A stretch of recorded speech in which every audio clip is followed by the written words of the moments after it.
What's up, everybody? Paul here from the Hoops Crew with a brand new episode of the Paul James Show. It is a review episode for round 14, 2025. The Cats fresh off a massive win against the Essendon Football Club, and everyone is climbing on board.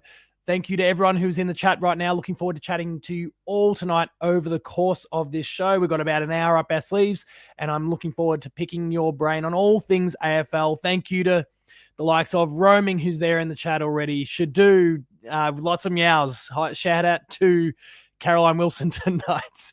We got the meows popping up from Roaming, from Shadu. I'm sure there's others in there. There we go. Let's get Paul to say meow. Meow, Caro. And who else we got? There's Kate in here. I'm sure I'm doubling up on people. Connor's in here. We've got Jackie saying hi, Amy saying hi. And if I've missed anyone else, I'm sorry, but looking forward to chatting to all of you and everyone else who is tuning in right now as this show progresses. Caroline Wilson, if you want to pop in, meow. How am I feeling? Getting there. The voice, if you've been hearing some of my videos in the last few days, and even now, my voice has still been a little bit scratchy. In fact, it's probably worse than what it was on Thursday last week when I was still kind of battling the flu a little bit. But now I'm just in that gross phase where I'm just clearing out phlegm and all those sort of things. So apologies if I hack or, and cough a few times throughout the course of the show. Lucas still feeling the pain of the World Test Championship final loss. It was a bit of a shame. One bad innings. And that's all it takes in this wonderful game of Test match cricket. It blew up in our face this time. But that's all right. We'll get him back. It's about time the South Africans won something. They never win. They always choke. Well, eventually these sorts of things have to change, right? Geelong did it for years. Years and years and years. We just couldn't get the job done. 2007 came along. Maybe this was their 2007. Anyway, Ben's dropping some meows in there. Mac G's dropping some meows. Justice for Busey. Kiri's in there as well. Chris Scott's on AFL 360 tonight pretty much said he thinks that the reporting on players like not liking Bailey Smith is made up. Can't wait to see Cara's response to that. She'll double down. Of course she will. Again, shout out to Caroline Wilson. And also the, nearly 2,000 of you who just today alone have already checked out my Enough of the Week video that went live today about Caroline Wilson and her treatment, but also subsequent smashing from Chris Scott during what's the bloody show now? It's not Footy Classified. The Agenda Setters this week. Caro got absolutely smashed by Chris Scott this week. Is it going to be the biggest Nuff video? I mean, I'd have to try and check some analytics as we go. I think no, but it is certainly pulling some pretty awesome numbers so far. So thank you to all of you who've tuned in so far for that one. And what have we got? A David King one. It's still 1,000 views short of the universal love from all of you Cats fans that came piling in to see me rip strips off David King. But it's tracking. It's tracking really, really well. So again, thank you to all of you who've tuned in so far. Very much appreciated. And also thank you to the 2,000 plus of you who are now members of the Hoops Crew. Let me try and get my graphics right. The 2,000 of you who subscribe to the Hoops Crew on YouTube, very much appreciate every single one of you. We hit that milestone not long after the show concluded on Thursday night. And then we've continued to surge since. A few more people jumping on board with the Caroline Wilson video today. Whole lot of awesome stuff. So thank you, all of you who are checking this stuff out. And we hope the content is worthwhile and that we can continue to deliver that for you over the months and years to come. All right. This episode we've taken, oh my God, what is going on? I just spoke about high quality content. What is this? There we go. This episode, we're going to go around the grounds. We're going to talk about all the games that were played and, of course, break down the Geelong and Essendon match, the 95-point win to the Cats. We'll jump into some Q&A. We've got our usual game of the show. We're going to quickly take a moment to acknowledge Amanda is winning the pizza from Shannon Pizza this week for Post-Game Live. We'll also take a moment before we get into things here to plug some of our recent videos. We've also had the match reaction from the Geelong and Essendon game. We've had Post-Game Live. The chaps will be doing their thing tomorrow. And, of course, the Enough of the Week video that we've already acknowledged. Now, let's get into proceedings a little bit further here by talking about something that Ben hasn't put in the run of show tonight, there's a little news story that you might have seen splashed across the screen for a moment there. We've got a whiteout coming. Oh, damn these stupid platform. We've got a whiteout coming to GMHBA this Friday night, leading up to our game against the Brisbane Lions.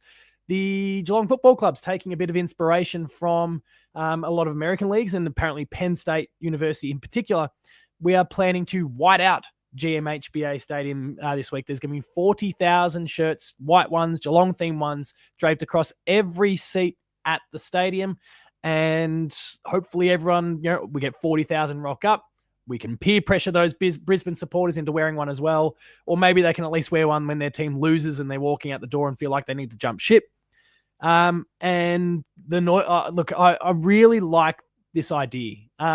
I know some people aren't crazy about everything being so Americanized, but I guess one of the really big things for me, and I've seen it on our Discord tonight since Shadu was the first one to drop it in there. The Geelong fan base isn't necessarily the loudest, the most vocal, the most energetic at a home game. There's been jokes, there's been stereotypes, there's been all sorts of things that have kind of been linked to that over a long, long time. But I would really like to see things like this take off, because it does do a little bit to add to the atmosphere. Even if you're the Brisbane players, the Brisbane representatives in the crowd. I was Jackie, sorry. Credit to Jackie. I've lost track. I don't know. It was all coming in while my son was being put to bed. So I was trying to keep half an eye on that, engage in it a little bit, but also get my son to sleep. So sorry, Jackie. Credit where credit's due. But yeah, I'm all for things like this, because we want to build that atmosphere. We want to make this a hostile environment. We are the only team in Victoria with a home ground advantage. So let's leverage it. Let's make it a hostile environment. Let's not be Port Adelaide supporters about it. But let's get the crowd up and about. And there we go, on cue. Kiri just drops whatever gets the crowd up and about. Get the shirts going, get the noise going, get the bass going. And all of a sudden, let's make this a really difficult environment for the Brisbane players and representatives and coaches this weekend. Ocker's just out. Gary pops out of nowhere, just going, "Please leave Kara alone. She can't help being a twit." Yeah, but you got to call her out, or anyone else for that matter, when they're being one. Bit of love from a comment about Port supporters as well. All right, let's keep going here. A little piece of other news before we get into our match review and the main topics of show today is that Jamari Ugle-Hagan has returned to training with the Western Bulldogs. Made an appearance today. He apologized to everyone. He did a month at a wellness retreat before that, hopefully. And, I think I've spoken a little bit about this on different platforms already, but I know we put together this video speculating about whether he does or doesn't become a Geelong Cat in the future. And look, maybe that's still a possibility. I don't know. But setting all that aside, and setting, I think, aside all of our opinions on what he's been doing and his behaviors and maybe what his, where his headspace has been at, for mine, I just want to see all of our AFL players, whatever clubs they represent, Geelong or others, in a good space, good, healthy space, both physically but also mentally. And so for Jamara, I hope this is a huge turning point for him, where he's able to get his life back on track, re-engage with football, find that love again, and get back into the system doing the things that are good for him and the club that he represents, regardless whether it's the Dogs, the Cats, or anyone else in the future. So good luck to Jamari Ugle-Hagan. Hopefully that goes well for him. And, hopefully not so well that maybe the Dogs still want to offload you at the end of the year and you can come to Geelong. We'll have you. We'd love another gun key forward. Anyway. So that is that one. Yeah, I've certainly heard as Flash just jumps in, he's off to the Swans. I've definitely heard those links to Sydney, but he also was pretty quick to clap back on that via social media recently. So we'll see. We'll see how that one all plays out. But setting aside where he does or doesn't play, it's good to see him up and about, and hopefully, remains in a good place. All right, let's get into our match review now, where I know the graphics are going to play up for a second here. We're going to get something we don't want. Get out of here. We are going to bring up the results from this round. The Cats, 23 goals, 13, 151, beating the Bombers, 8-56. Jeremy Cameron with just a lazy 6 goals, 4 to Shannon Neal, 3 to Sean Manor. For the Bombers, 2 goals to Peter Wright, 2 to Matt Guelphy. They all came in about 10 minutes in the first quarter, and 1 to Archie Roberts. Disposal-wise, the Dash brothers, they are just continuing to light it up. Bailey Smith with 41 this week. Max Holmes hot on his hammer with 36, 25 to Grime Myers. And for the Bombers, Will Setterfield with a pretty damn good game, actually. 31 disposals to him. Zach Merritt with 29. And I don't even know this bloke. Is it Zach Johnson with 29 as well? Obviously, I think the first thing we can really touch on here is the Bombers lineup. They were so... Now, I've not rated them for years. It was only last year that Ben was tipping him for top 4. But we know Ben doesn't have a clue what he's talking about when it comes to this game of AFL. So we kind of ignore his opinions most of the time. The Bombers aren't very good. And now they're even worse because a lot of their best players, their most experienced players, they're not even out on the field. They're injured. They're long-term injuries in some cases. They've got no chance this year. They're in a really, really bad place. So the margin like this doesn't surprise me. I think I said in the preview episode, ending less than 42 points, and I'd be disappointed. That ended up being a much larger margin. But anyway, they're not much good. They're not much good, and they deserve to get whacked.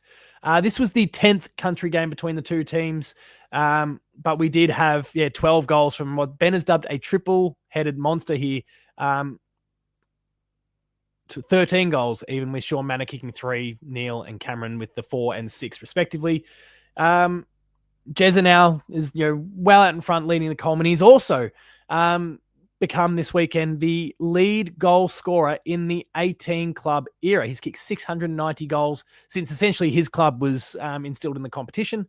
That overtaking Tom Hawkins this weekend, it's a huge accomplishment. No mean feat to be the leading goal kicker in any era of football, but it's a fantastic effort. This was a men's versus boys matchup, as we kind of touched on. Really undergunned Essendon team. Not a lot of experience, not a lot of talent either, I'll add, but we dined out on a pretty depleted team. And actually the chat's just popping off here. I mean, Shadu just highlights that Essendon were basically a VFL team. Kate jumps in and says, do the Geelong players get fined if they don't have a tackle for the game? It's something that apparently, as Shadu actually responds, apparently, like a swear jar sort of idea. It's all within the confines of the club that they're real. And I love this, by the way, that they are trying to encourage that defensive tackling mentality in any way that counts. And hitting the hip pocket's a pretty good way to incentivize people to throw their weight around and lay some tackles. So nicely done by the club. Jezza highlighted it on the weekend in his post-match interview, and I think he was copping a fine because he didn't lay a tackle himself during that game. Lucas's mum, she's here. Hello, all my children. Well and truly embraced now by the entire community. And look, it's not too... I know you're a Crows fan. You're spending enough time with us. You're always welcome to come and join us. Gary says George Stevens should get a game or two after the bye. I think so as well. I think he continues to live. He's been incredibly consistent. He's been kicking the door down for a while. Hopefully he gets let in and gets that opportunity nice and soon. Jackie also asked, are you coming over to watch Danger's 350th? I was a little bit on the fence initially. It's a Friday night. It's a long commute to get over there, considering I will have also just knocked off from work. But I need to go and have a chat to my wife about this, because this whole whiteout thing, combined with Danger's 350th and Tyson Stengel's 100th, let's not lose sight of that either, is an incredibly enticing prospect. I really want to get to this. I think this is going to be an amazing, amazing thing. So we'll see how it goes. But Jackie also highlights that this was actually for Luke's mum, not me. Fly over to see Danger's 350th. That'd be awesome too. It'd be great to have you. We'll get you one of those white t-shirts. No tackle jar contributions go to the Bailey Smith flips the bird fines. Let's see more flipping. Just birds out for Bailey. Let's continue on some stats here. So we've already spoken about Jezza now leading with the 18 team AFL competition era with 690 plus goals. Brad Close notched up his 100th on the weekend. And that takes us to the coaches' votes here, where we can see Max Holmes was deemed the best on ground by both coaches. 10 votes for this match. Bailey Smith with 7, Jeremy Cameron with 7, 2 to Tom Stewart, 2 to Zach Guthrie, 1 to Paddy Dangerfield, and 1 to Shannon Neal. Shannon Neal being done dirty. 4 goals and a lot of marks. Probably more disposals he's had in any one game so far. Fantastic effort from him. So yeah, I feel like he could have earned a couple more in that one. Been a bit closer to Jez, I would say. But anyway, the opinions of the coaches are certainly no less valid. Romy asked, do I have tickets? My dad has reserved seats. So if I go, I'll probably just steal one of those 2 seats, to be honest. Shadu points out, and this is a topical one because Bailey Smith is now the favourite for the Brownlow, that Max Holmes might be taking votes from him. Yeah, this is danger territory now. Don't like it in that regard. Aaron's just nailed me to the wall. Long commute. Try the 4 hours I'm traveling. Hope you can make it. That's a fair effort. Aaron, what time do you have to leave then to get there? And do you have working commitments that you've got to abandon? What does that look like for you?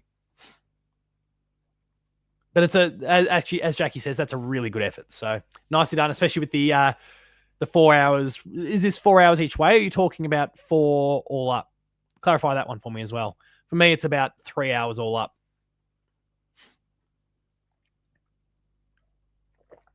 Just trying to preserve the voice a little bit here. So there's your coaches' votes. We'll take a look at the ladder here as well.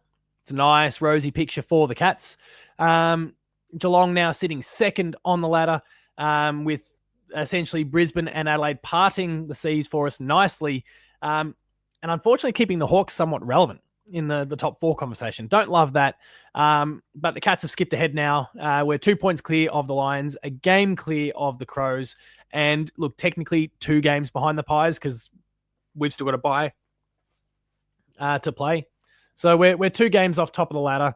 We may not at this point chase down the Pies in top spot, but really the thing that matters at this point is top 2. We want to get that top 4 spot. I think we've got, I won't get too carried away, but I think we've got a really high likelihood of nailing down top 4. In fact, I think we're very, very close to nailing that down already. We've got this game against Brisbane and then one more against GWS as being those 2 big matches for us leading into finals. I think top 4 is very, very close to stitched up. It's then just, can we get the home final in the first week of the finals as well? And of course, if we finish 4th, we'll get that home final against the Pies. But we'd love to have one, maybe even in Geelong. Geelong and Brisbane, Geelong and Adelaide, Geelong and Gold Coast, Geelong and GWS, Geelong and Fremantle. They're all possibilities. Would love to have a game at GMHBA and we wipe that stadium out once again. Little typo here from Scars. He's getting on the new Spears. Hopefully none of those. Our next 4 games, casting that eye forward, and I've just referenced 2 of those 2 big matches that I've alluded to. They are part of our next 4 weeks. So our next 4 weeks includes, of course, Brisbane at GMHBA this weekend, Richmond at GMHBA Stadium after a bye, and then GWS at Energy Stadium. That is the big one for me. 4 hours each way. Aaron's just clarified. Albury to Wodonga. That's Albury Wodonga, I should say. That's huge. Massive commitment. Very nicely done, mate. Appreciate that one. That's huge.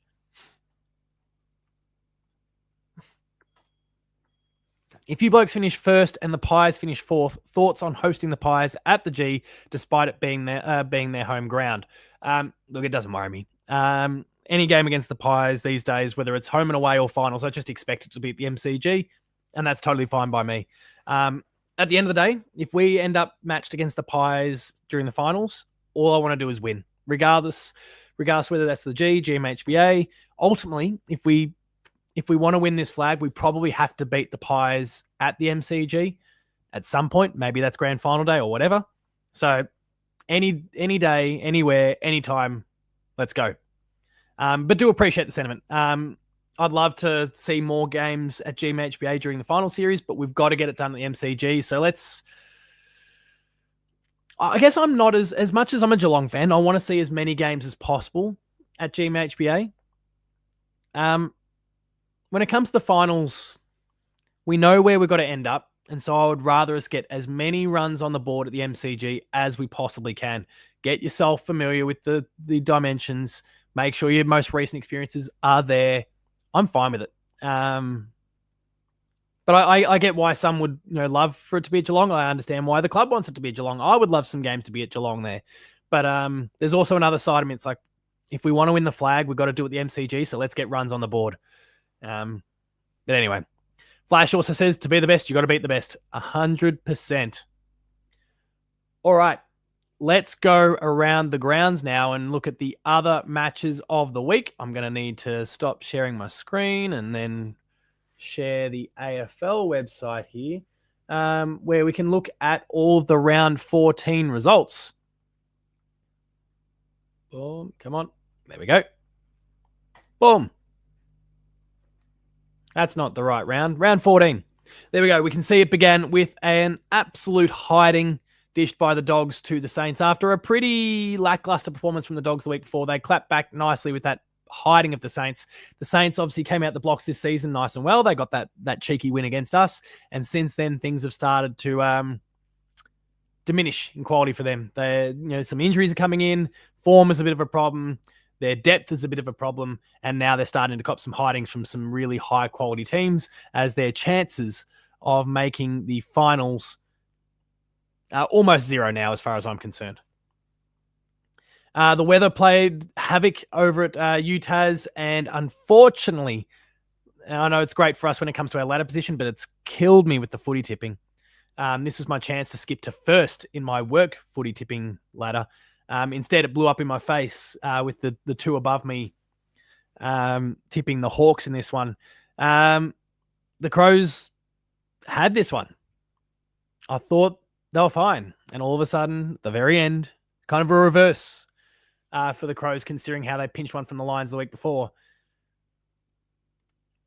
They blew it against the Hawks. Really disappointing one. I'm pretty sure a lot of inaccuracy from the Crows in particular. Yeah, 5 goals for both teams, but 5 goals, 14 to the Crows. They really could have and should have pinched this one. And also, we look at that. Oh, come on. 1 goal, 3 to, what is it? Oh, 2 goals. Yeah. Like they should have won. But anyway, chokers. Oh, the AFL side is freaking out.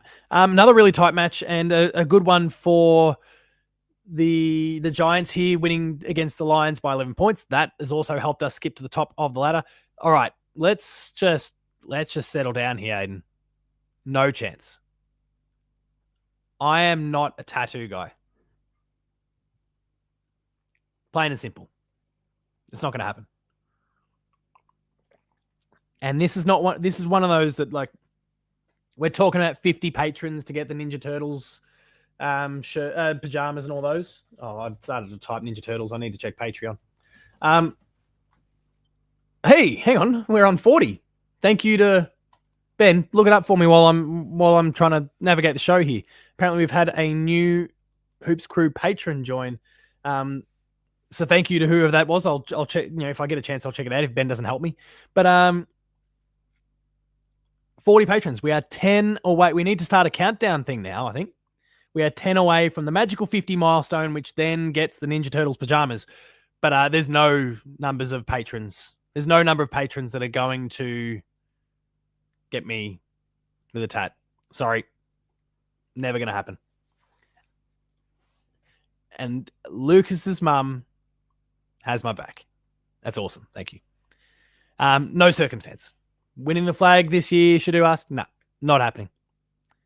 Aiden, if you want to, though, by all means, go for it, mate. But I'm not a tattoo person.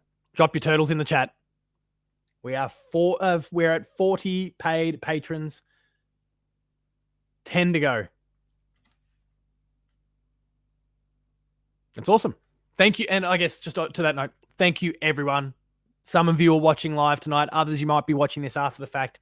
Maybe some of you don't get to see it at all. We put out a lot of content. But thank you to each and every one of you who are patrons of the Hoops Crew. Thank you to those who are free patrons of the Hoops Crew, because you are still helping to build that platform up.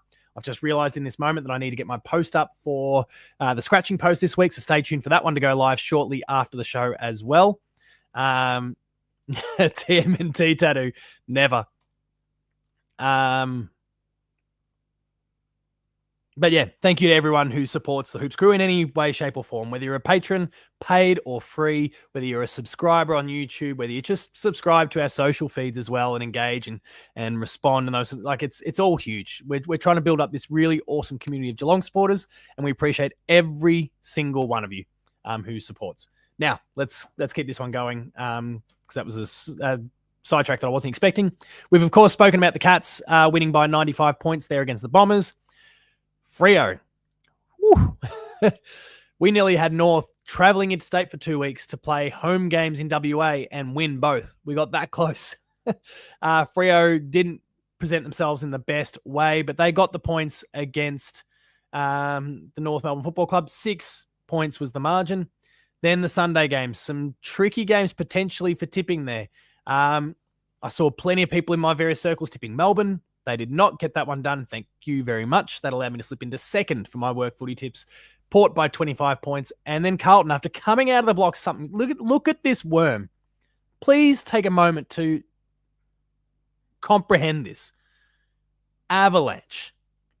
It was like 66-9 or something at one point. And then they just stopped. They scored 3 goals for the remainder of the game from that particular point when they were up by 2 goals. 2 goals, 6. Absolutely ridiculous. Awful.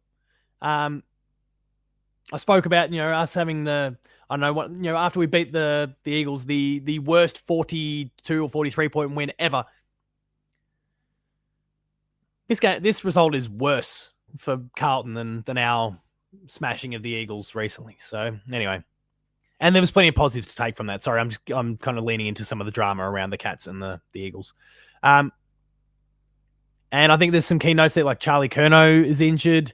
Harry Mackay's still out. He's been having some knee problems for the last few weeks. There's a whole lot going on there with the Blues, but pretty rubbish. And of course the buys, Collingwood, the Suns, the Swans, and the Tigers. And this goes back to my point before about the ladder. The Pies having the bye this weekend technically have a game in hand. We are still to have our bye.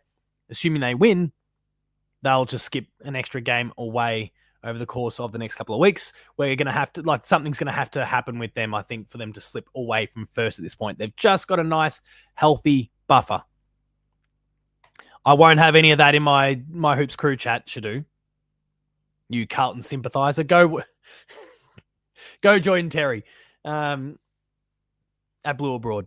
No, they're awesome. And the Blues, look, it's unfortunate. They're just injury after injury. Sam Walsh went down during the week as well. I think I can't remember what the injury was for Sam Walsh, but it's rough what they're dealing with at the moment. Shadu likes Charlie Curnow. Unmod Shadu. We need to get rid of Shadu off the back of that stuff. You can go become a mod for Blue Abroad. Anyway, that is the ladder.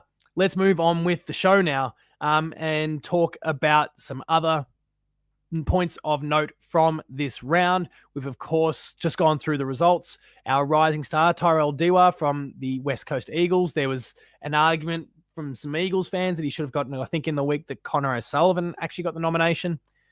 Connor, the far superior player, got it. And Tyrell got his opportunity now. Lucas says, who would try and upset Terry? No idea, mate. But we should bust out that clip again. Can someone... Lucas, it was your handiwork. Can you go and clip out that that segment of yours on Blue Abroad and we'll play it. We'll replay it sometime.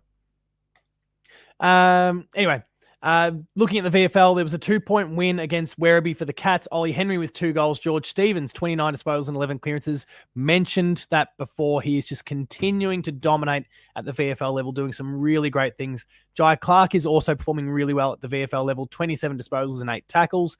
Jack Bowes was held over in this game. He was potentially going to be in an emergency, so he didn't play. But if you want to learn more about what is going on with the VFL side of things, make sure to check out the twos on Wednesday night. There is the large version that you'll get as patrons, but also Jake has been doing a phenomenal job clipping out some of the best bits or one of the main points of the conversation from the twos for everyone on the public feed to check out as well. There's a much longer show that you are missing out on. And we do encourage you to go and become a patron and go check that out. Jake and the chaps are doing a phenomenal job with all of their extended versions of their shows. But there's been a lot of engagement, a lot of interest in what they've been putting together around the likes of George Stevens and Jai Clark and the many others who've been doing a great job through the VFL. So please go and check out what they're doing. I'm sure, I don't know for sure, I haven't had the conversation, but I'm sure there'll be something clipped out from the show for Wednesday as well. All right. We are about to get into some Q&A. We're going to get into game of the show. But first, we need to have a moment to talk about our sponsor, Cyril Cook Florist. The Hoops Crew Media Network is proudly sponsored by Cyril Cook Florist. Visit them at shop 1211 Leather Street in Breakwater. Phone them on 035 222 2244 or visit their website at www.cyrilcookflorist.com.au and use the offer code GOCATS in the voucher field at checkout to get 20% off your next online purchase. Thank you, Cyril Cook Florist, as always, for your ongoing support of the Hoops Crew and all we get up to. Now, like I said, it is time for some Q&A. So have at it, chat here. I'm sure there's plenty of topics that you'd like to discuss. I'm also just getting our game of the show loaded up on the background, in the background, I should say. So stay tuned for that one shortly. But let's see what you've all got. Make sure, oh, there we go. Roaming's leading the charge. Make sure to drop your flowers emojis.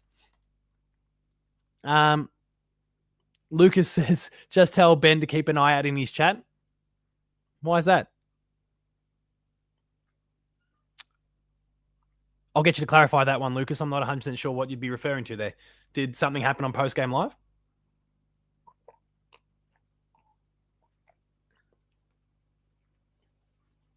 Here come the flower emojis. Drop your Cyril Cook flowers emojis, everyone.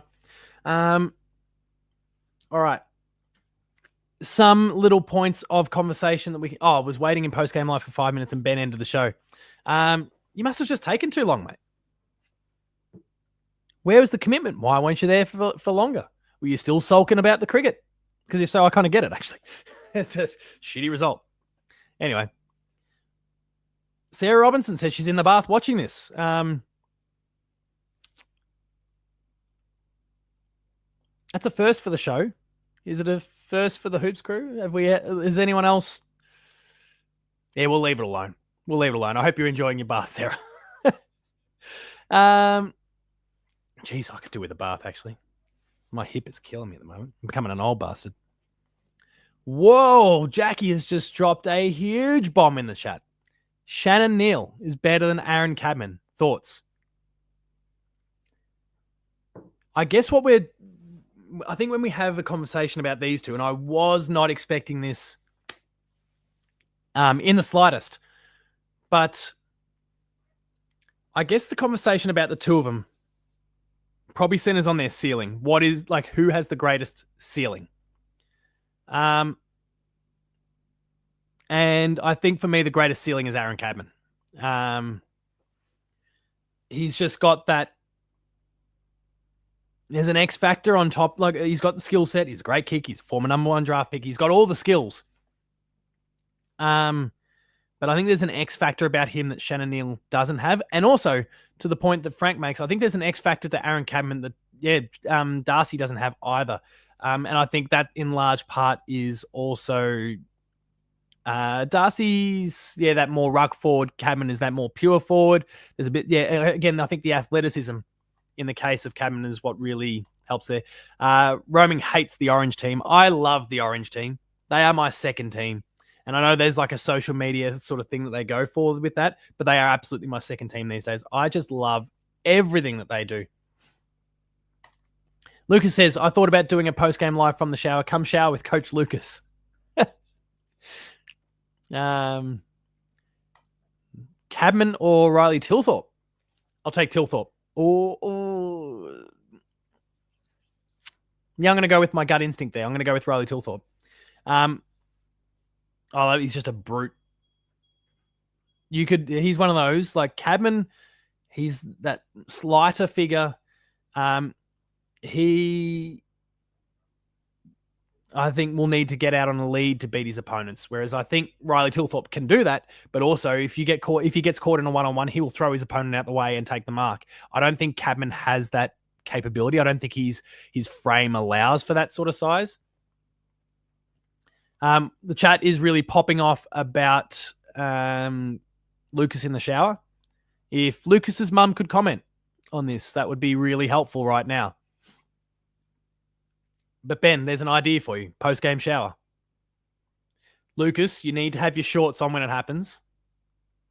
We can't have any cheeky mirror placement. There can't be any dodgy mirrors that, all of a sudden we've just seen a little bit of ass cheek in the background. Maybe a little bit of doodle. To use a Brian Taylor reference recently. Don't love Brian Taylor sometimes, but especially, I love him on Triple M. I don't love his Channel 7 commentary, but that was hilarious the way he dropped that little doodle reference the other day. Ben has just sent me a text, hashtag doodle. Ben has just sent me a little text on the side here. Lucas, do we need to invite you in to the Paul James show tonight? I don't have the graphics. There won't be any graphics because they're not set up on the back end for guests. But chat, do we need to get Lucas on board to say his piece about the game against the Bombers? Lucas, is that something that you would be able to do or want to do right now? No showers, no doodles, no cheeky ass cheeks, anything. But do you want to come on and say your piece? The chat is already saying yes. Where did it go? Lucas's mum is footy or porno. Justice for Lucas. The chat is saying they want Lucas. Lucas, are you keen? We'll make this work. I'll send you a link. I don't even know. Oh shit.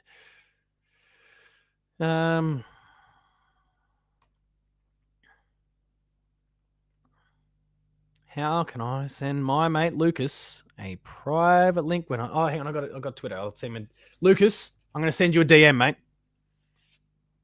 On Twitter. Sorry to be clear.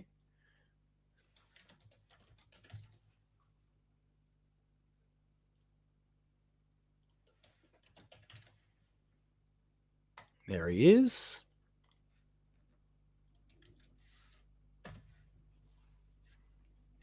You've just gotten a link via your Twitter DMs, Lucas. I'm going to clear out all these graphics so that I don't miss you arriving. And I might even get you to stick around long enough for our game of the show and get your live thoughts on our game of the show. But while Lucas is accessing that link and coming on board, let's get into some of the different prompts that Ben's provided me. So his first question for the night, chat. Does the Tasmanian Stadium need a roof? I mean, for my mind, yes. I mean, that's what gets the deal done in this scenario, right? So 110% they need a roof. So, and I think also with the weather the way it is, we saw how it affected the Hawthorn-Adelaide game. I'm 100% on board with Tasmania needing a roof on its stadium, but that's even if they get a stadium at this point. So I'm continuing to just watch the bottom of the screen to see if Lucas appears. Stay tuned for that one. Do the Tasmanians need a team? That's a tricky conversation right now. Next one. If Geelong makes the grand final, should the players' children run through the banner with the team? Now, this is in reference to the fact Ben in particular has taken I've taken a real liking to it too, but I haven't been social media engaged. There he is. I'm seeing Lucas on the background. Oh, hashtag Sack Cummins. I'll bring him in a second. I'll quickly finish the conversation around this one, and then we'll bring you in, Lucas. I better get some audio. So yeah, let's get him in now. Let's do it. This is what the crowd wants it. The community wants it. Lucas, welcome. You're the first. Oh my God. You're the first ever live guest of the Paul James Show. How's things, mate? Well, it's been a mixed 48 hours. Geelong winning, which is great. The Australian cricket team shitting the bed. That wasn't so great. That was disappointing. So it's been mixed. It's been a mixed 48 hours in sport. And how are you doing then? Like, are you handling it all okay? Well, I wasn't handling the World Test Championship loss that good. I was struggling. I was in a bad mood. Didn't want to do anything. Because I was actually watching. I was watching that game while Ben was talking. Sorry.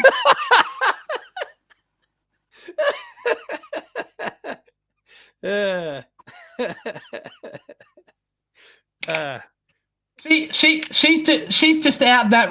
She's just in that room. Don't make me come out there. Oh, we can have a domestic live. We can have a domestic live on the Paul James Show. We'll top anything that Post Game Live has ever accomplished if this happens. We'll just leave that pin for a while, just for anyone who jumps in. Just take a moment, just like a mudguard. No, that's all right. Let's get rid of it. The chat is loving it though. Anyway, all right. Sorry. Continue on. This happens far too often with you and I, where we get hijacked by the chat.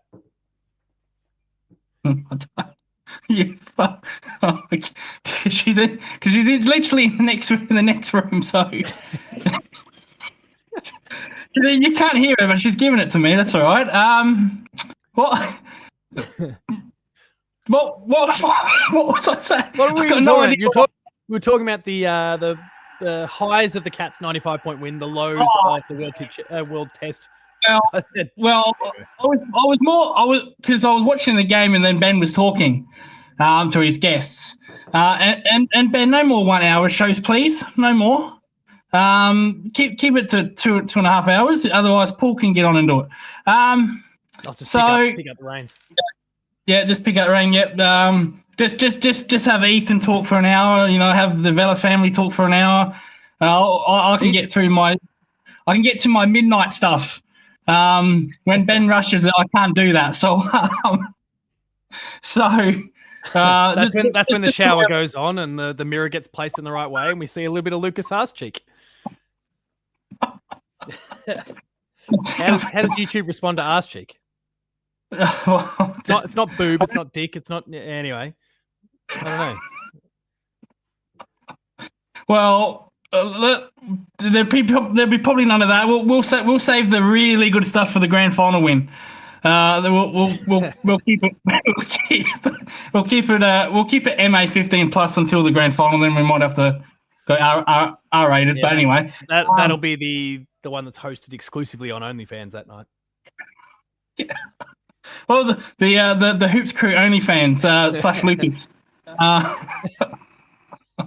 But no, so Ben was saying, I'm trying to milk this as best as I can. So I went on, and I was there for 5-6 minutes, and you didn't even look in his chat. Ben, come on, mate, look in the chat. I was screaming, I was chatting caps lock, trying to get his attention. Nothing worked. So he set me off there. But it's all good. It's all good. I will say, and we'll take the opportunity to give Ben a clip while we've got it, because it's good sport. By his own admission, he reckons he has no idea how I managed to kind of keep half an eye on the chat whilst running the show at the same time. So I think he just doesn't have that skill set. Very good in lots of areas, does not know how to keep the chat going as well as running some semblance of a show. But also, I say that, and maybe I engage the chat too much, and that's why we go off on ridiculous tangents or get totally consumed by some top shelf comments from the chat. Sorry, it's the same one. I'm just bringing it back. Horatio says, "Do you do puppetry at the penis, Lucas?"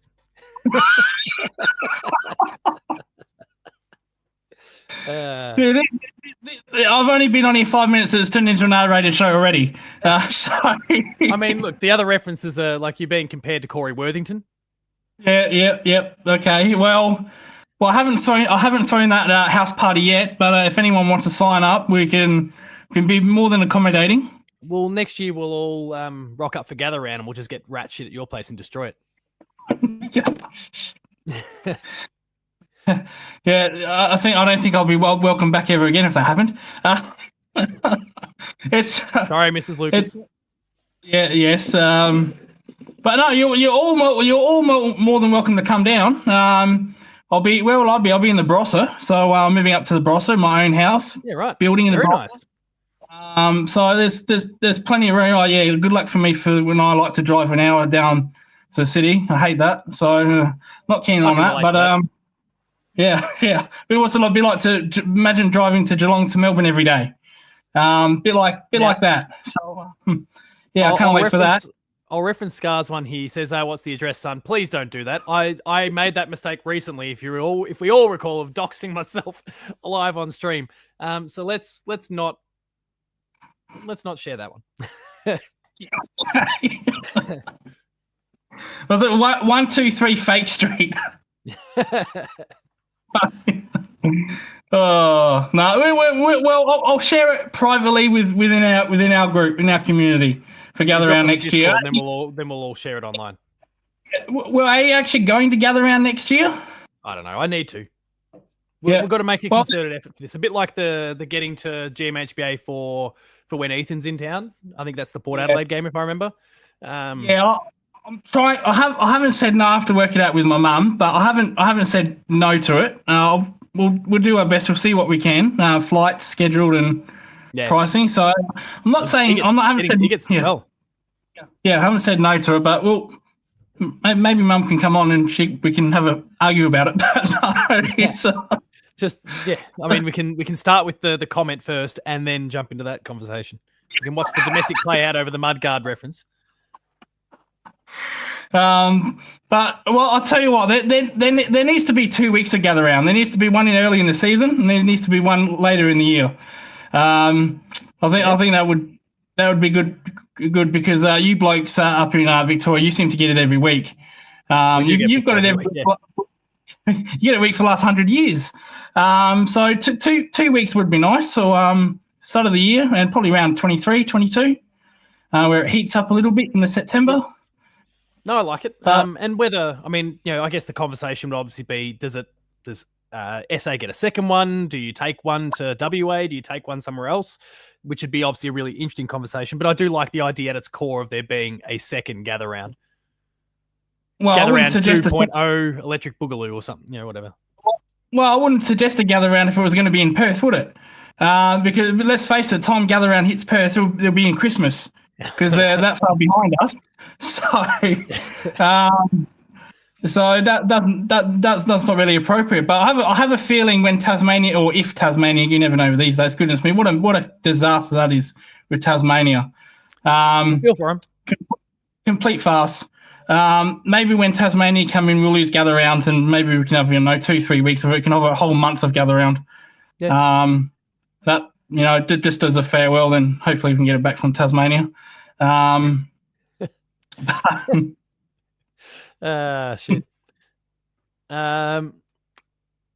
Lucas, thoughts on Connor O'Sullivan, says Kiri. Connor O'Sullivan is a good player and will continue to be a good player for Geelong.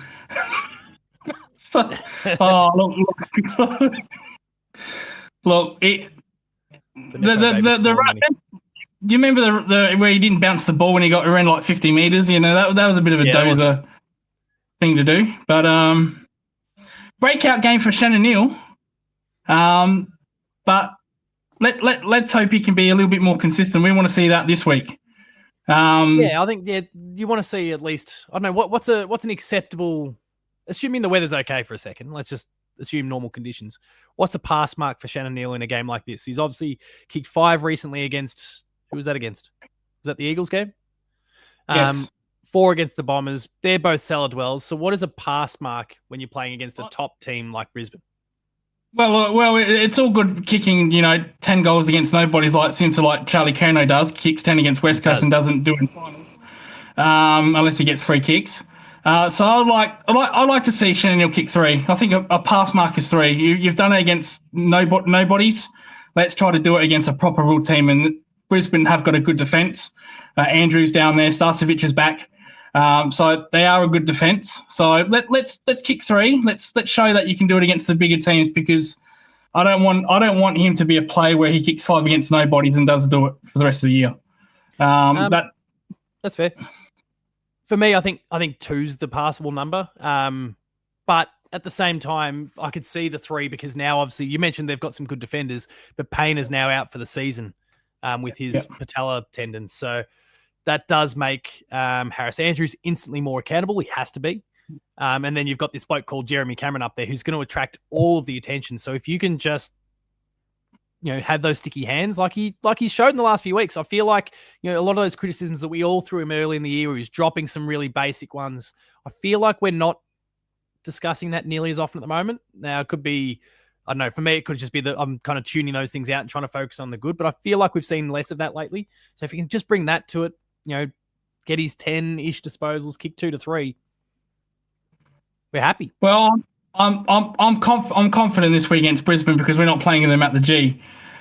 So we should be fine. And when we beat Brisbane this week, it'd be more reason that prelim should have been in Geelong, and not the G, because it's not, Brisbane have a good record at the G. It's not really an advantage.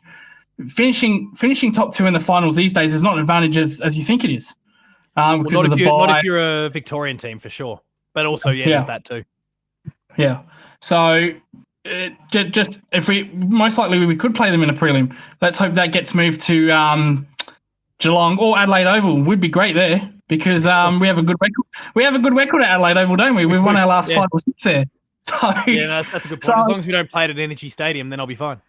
Or as long as we don't play GWS in Geelong, whatever. Yeah. So maybe we can, if we can play Adelaide in the finals at Adelaide Oval. We've got a good record there, so let's do that. Well, I'll tell you what. 2 teams that annoy me: St Kilda when we play them at Etihad, and GWS, and GWS and Geelong. Maybe those 2 gather round weeks we can sell those home games to St Kilda at Adelaide Oval and GWS at Adelaide Oval. No problem then. Selling home caps. Oh shit! How are we going? Be like North Melbourne. Just sell our home. Just go broke and sell our home games at what was it? Bunbury, and Perth, and then at Perth. Yeah, Optus Stadium against the WA team. Who would have thought that? Sell your home ground advantage to a WA team. What a farce that was. They've not got much of a soul left now. That club, they've sold it. Well, maybe they should have moved 15 years ago. They would have had if they accepted that move. It would have been sad, probably a disgrace to their fan base. But if they would have accepted that move, they'd be financially a powerhouse. They would have money. But they decided no. So that's their fault. That's their problem. Because if Tasmania do come in, you don't want to be rebuilding while they're coming in, because you'll stay bottom. I think for North, like the core of their list is now starting to get pretty solid. I think they need to look at probably key defenders. I'm not crazy about their key defensive options. But you've got a great ruck in Sherry. You've got, obviously Nick Larkey is your key forward there. Maybe one key defender, one key forward away from having a really good team, because obviously we know that they've got midfield talent. We know that they've got halfback running talent. They've got those sorts of places sorted out. It's probably just those 2 key defensive stocks and then just normal natural development from the young blokes. And suddenly they're going to be competitive, I reckon. I don't think they're that far off. I actually saw a great clip. I think Matthew Lloyd, maybe it's Jimmy Bartell actually, was talking about it earlier today, where he kind of highlighted those points. Like he was talking about the margins, and he was noticing that the margins of these losses, even against the top teams, they're really starting to close in. Like they're close, they're competitive, and now it's just what does it take to then take that next step? They probably would have bet Fremantle if it was in Melbourne. If it was at Etihad, they probably would have won. Yeah, I think Fremantle got over the line because it was in their home stadium, their home crowd, and that's probably the reason they did win. Other than that, I think if it was in Etihad, North Melbourne should have won that. Should have won that game. Yeah, probably. But that's what happens if you go broke. You have to sell games to states and whatnot. So is what it is. But I tell you what, we got the right Scott brother, haven't we? That B Tech Scott, Brad Scott. What's he doing with his players? He was playing Merritt at halfback, 4 forward. He's a bit like playing as Kiri said this. He's playing FIFA Manager. He has no idea. Butchering it. He's got not an absolute. He's Chris Scott's brother, so good luck to him. But he doesn't have an absolute clue what he's doing. Thank God we got the right Scott brother. So and continually we want him to stay at Geelong. We don't want him to go to Tasmania. No, he won't go to Tasmania. Get Nathan Buckley or get Ken Hinkley over there. Well, Ken Hinkley, we won't be there next year at Port, so get him over there to Tasmania. No. We want Ken Hinkley to come to Geelong as an assistant coach or even just the janitor. I don't care because that's what gets Zach Butters in the door. Zach Butters, because Zach Butters says he does love the coach. Absolutely adores him. So maybe more like a director, football director. Yeah. And Zach Butters just can give him a fancy title and then don't come into work. It's fine. Don't worry about it, mate. Just let's just get Zach Butters at the club, tell him that he can have his chats to Ken Hinkley whenever he wants. It could be like Japan. Give him a window facing office in the corner. No one can. That's fine. Just ride out your final days as an employee in the AFL system in some room with a window and a nice view. That's fine. Oh, fantastic! If we can get Zach Butters, that would be absolutely fantastic, and it will upset Port Adelaide, which I like even more. Let's take the opportunity to dive into that topic. Obviously, I put together that that video the other day about the treasure trove of cash that we've got, and we're planning on splashing out on 2 players. For you, who would be the 2 players? For me, Zach Butters would be number 1, obviously. Yep. See, I'm not convinced on the others. I'm not convinced on Harley Reid. I'm not convinced on Rowan Marshall. I don't see what other people see. People see Harley Reid, he's going to be a good player, but he's at a poor club, so he should be at least averaging 20, 25 touches, kicking 2 goals. He's not even doing that. I think it's easier for you to become the subject of attention when you're the best. Like you're a young, inexperienced player in a shitful team. You don't have many people to take the heat for you. Like, I mean, for as brilliant as he is, as much as we love him, and oh my God, I feel like I'm going to get ripped apart by the chat here. But Joel Selwood wouldn't have come out the blocks as hot as he did, I think, if he didn't have the cover of Gary Ablett Jr. playing, being the best player in the competition, Jimmy Bartell, Joel Corey, Cameron Ling, like all these guys around him doing amazing things. If he was, if he got drafted to one of those poor, well, I guess Hawthorn, he was 1 pick away from Hawthorn. And at the time, obviously, when he first got picked up, they were struggling. It could have been a totally different story, at least initially, or the questions might have been there. So, I'll tell you one player that's fallen off from grace, and that's Tim Kelly. I feel very bad for Tim Kelly. He's been in and out of the team all year, dropped a couple of times, and he just can't seem to get it going, can he? I had a lot of respect for Tim Kelly when he was at Geelong, obviously. But I just think it's a very sad situation. I get why he left. He left because of basically family, and you got to do that. But to see him struggle at that club is it's really sad to see that. So I hope he can get it together. They were gonna draft Parfit to help Kelly, but West Coast never really did that. So I don't understand why they did that with the mid-season draft recently. That was a huge opportunity. So and Kelly wanted him. He was one of his best mates when he was at Geelong, when they're both at Geelong. So they experienced at that top level and was still playing like AFL standard football in the waffle as well. So go figure. So well, exactly. He was playing waffle. It wasn't like he was going from state to state. So I couldn't work that one out. But no, to answer your question, the second player probably Matt Rorell. Oh yeah, Matty Rowell, yeah. If you look at when Danger retires, whether it's the end of this year, which I think it is, I think if we win the flag this year, I think he's gone, because that's the only thing he needs. If that's the case, yeah. The only thing he wants is to win a premiership as captain, and I think if he does that, I think he'll go. So you need to prepare for another inside mid, another like for like. I think Matt Rorell, what's available, is best for that, in my opinion. I think he's better than Harley Reid in that opinion. In that like for like category. So that'd be my 2 Butters and Rorell. So I think that's what Geelong probably need most. They do need a ruckman, but I'm just not a fan of Rowan Marshall. From what I've seen, I don't. I'd rather see TDK as the ruck for Geelong. No, that's fair. No, I could understand that too. Yeah, I mean, I think Marshall could be great for us, but I guess the thing for me is that the age, like he's much closer to 30 than. Look, I don't love the Sean Darcy sort of recommendations, but even he's younger and like he's got more time on the clock, so I guess that would be the one argument there for him. I'm not crazy about Darcy, but no, I think he's lazy. I think he's a lazy footballer. I don't think he does enough outside rucking. So.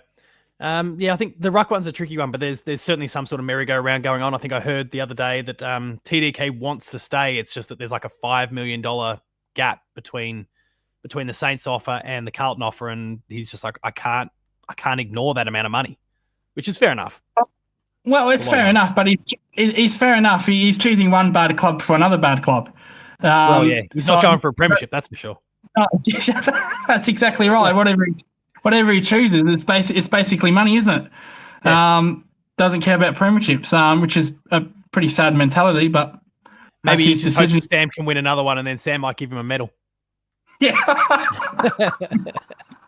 just get him on the list for 24 hours. Put it in the register. Yep, he's TDK is a premiership player. Yeah, TDK. No, he just pops his medal on and starts waving it around. And anyway. Kiri just highlights also praying for Toby Conway every day. Yeah, hopefully that one works out. That would be huge. That would solve all our problems. Toby Conway's got bucket loads of potential. He just needs to get his body right. Jimmy Day even suggests the Luke Jackson one. Yeah, I don't mind Luke Jackson because he's more of a utility ruck. He can push up forward. He can go back.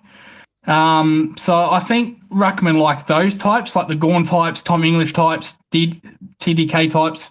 I think they're your best ruckmen, not necessarily the ones that just a bunch of hit-outs, 100 hit-outs a game and do nothing. I value those more than just hit-out merchants, in my opinion. No, that's fair. No, I'd agree with that. Well, I'll tell you what, Paul. I'll tell you what. Just on this, what's going on with our cricket team? There we go. What an absolute fucking shit show that was. I mean, we know the problem. It's the top order, the absolute top order is the problem here. I mean, Usman, outside of that massive innings that he had, has been averaging about 20-something. Marnus has been in trouble for quite a while. We haven't been able to sort out a replacement for Dave Warner since he departed. Cam Green has obviously come back in and has lots of potential, but I don't know that he's a number 3, and he's also missed a lot of cricket in the meantime, let alone the fact that it's also been a several-month gap since we played a test match. Which also, I think, actually, as an aside, I think that's something to be looked at. Like, if you want to have a World Test Championship, you can't have teams that are, regardless of who the teams are, you can't have them, 2-3 months removed from playing a test match, then trying to back up for it. Like, that's a strange one. You could have this thing settled. You've already determined that Lords is going to be the venue. So just play matches up until, I don't know, even a month beforehand, maybe. I mean, the trick is things like the IPL in the middle. That's the problem. Well, they had the Sri Lanka series in February to experiment. They should have done that there, not in a final, a test final. I don't mind that idea of Travis Head being at the top. I feel like there's something to that. They might need to toy with it a bit more, but I don't mind the idea there. I don't know. Do we need to go back to Constas? Do we need to get McSweeney in? Well, it's ironic because when David Warner was struggling, everybody couldn't wait to throw him out. Yet when he's gone, we're struggling for a top order batsman, for an opener. Yeah.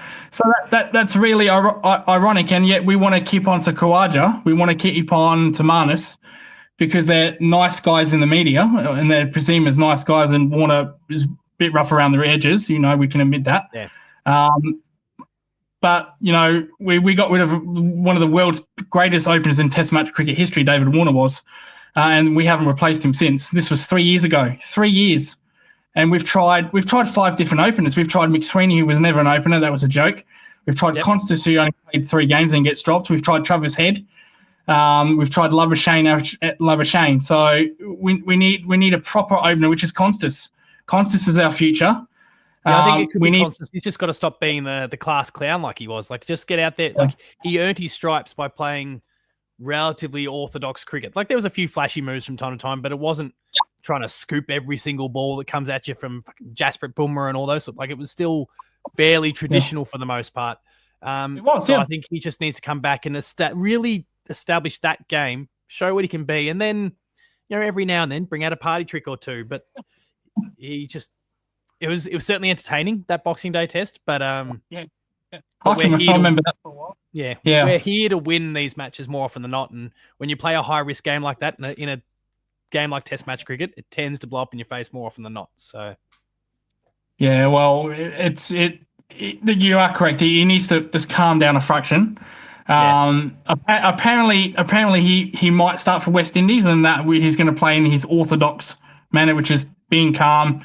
The odd shot he'll go after, which, as you correctly said, that's how he got into the team. In the Australia A game, he hit that 100 against India, and it wasn't like it was 100 off 50 balls. So he was quite composed. He put away the bad ball, and he got into the team, and rightly so.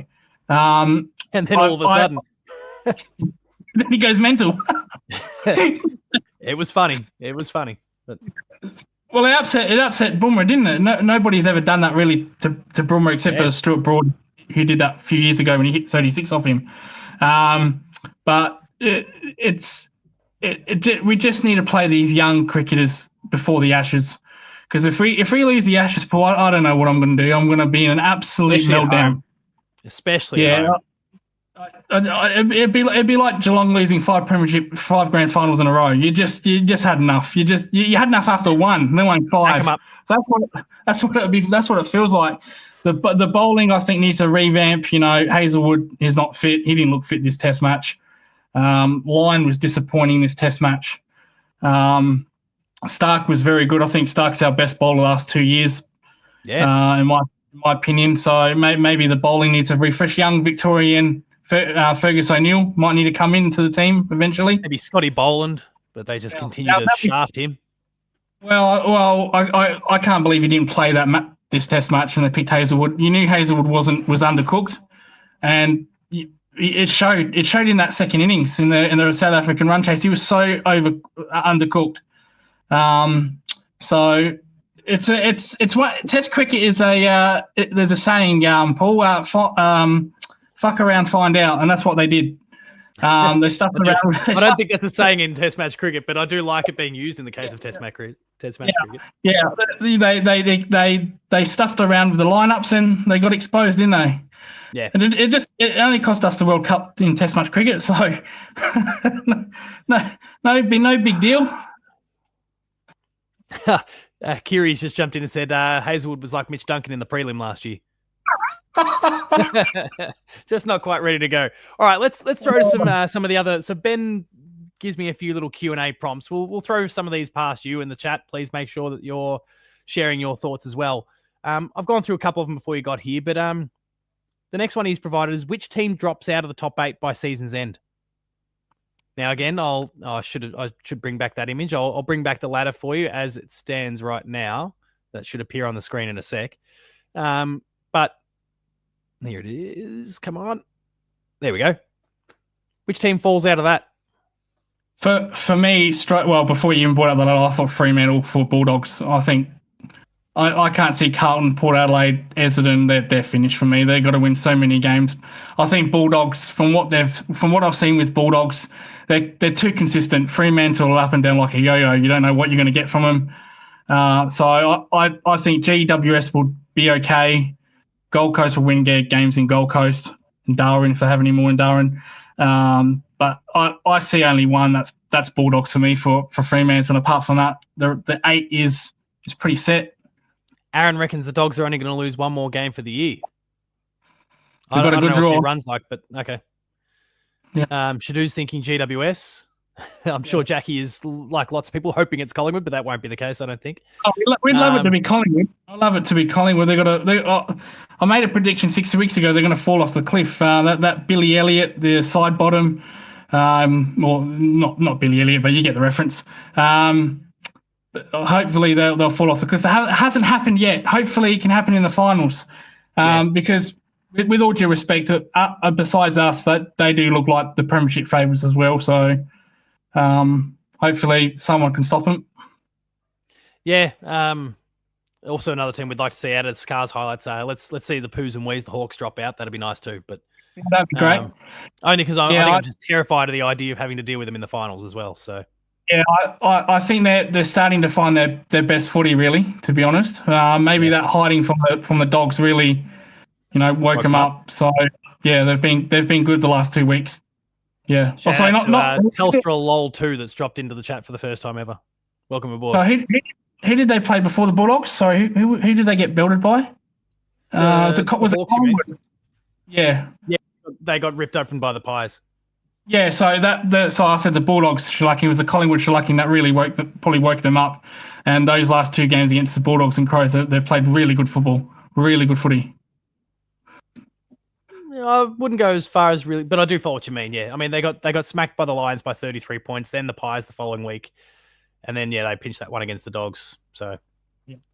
I'm not wild about them yet, but I won't ever be wild about them. To hell with them. But if they do finish in the top 4, then they're on some kind of winning streak. So that wouldn't be good. So. Yeah, we don't want that. Yeah. What's the next one that Ben's got here for us?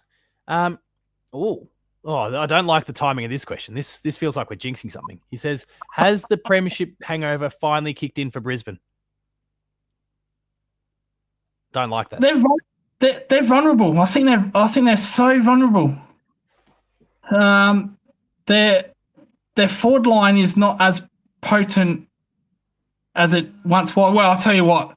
I wish that prelim final they would kick those kicking accuracy like we've seen from in the last 2 weeks against us in that prelim. That would have been bloody nice, wouldn't it? Yeah. Where was that? We've said it for weeks. One day it's going to cost them a grand final, and it bloody didn't, did it? They got it together. So I still think they're vulnerable. I don't think their midfield is as nearly as good as what everybody thinks. They've got the Ashcroft brothers, Lockie Neal. I think Neal's had an off year, to be honest. I think they're very vulnerable. Very vulnerable. If we did play them, jokes aside, if we did play them at the G in a prelim, I'd take that. Despite their record, I'd still think they're very vulnerable to get. No, I'd agree with that. I would say they're a weaker team than last year, and I think in part that a huge part of that is of course, and I feel like no one media side is really talking about it, but Joe Danaher leaving that club is massive. Structurally, if nothing else. Logan Morris has stepped up and he's playing some pretty good football for a kid his age. But he's got to kind of do it on his own as a key forward these days. So because Hipwood's a hack. Hackwood, I think we were calling him the other day. Hackwood, yes. Even Charlie Cameron's struggling this year. Yeah. Hasn't been at his best. So yeah, but you watch this game against us is the sort of game where he fires. The chat, I know the chat, you'll be behind me now. Jed Buse in. This is the game for him. Bring him in for Charlie Cameron. Please, for the love of God, make the right decision here, Geelong. I don't rate Buse. Oh, you're a clown. I don't.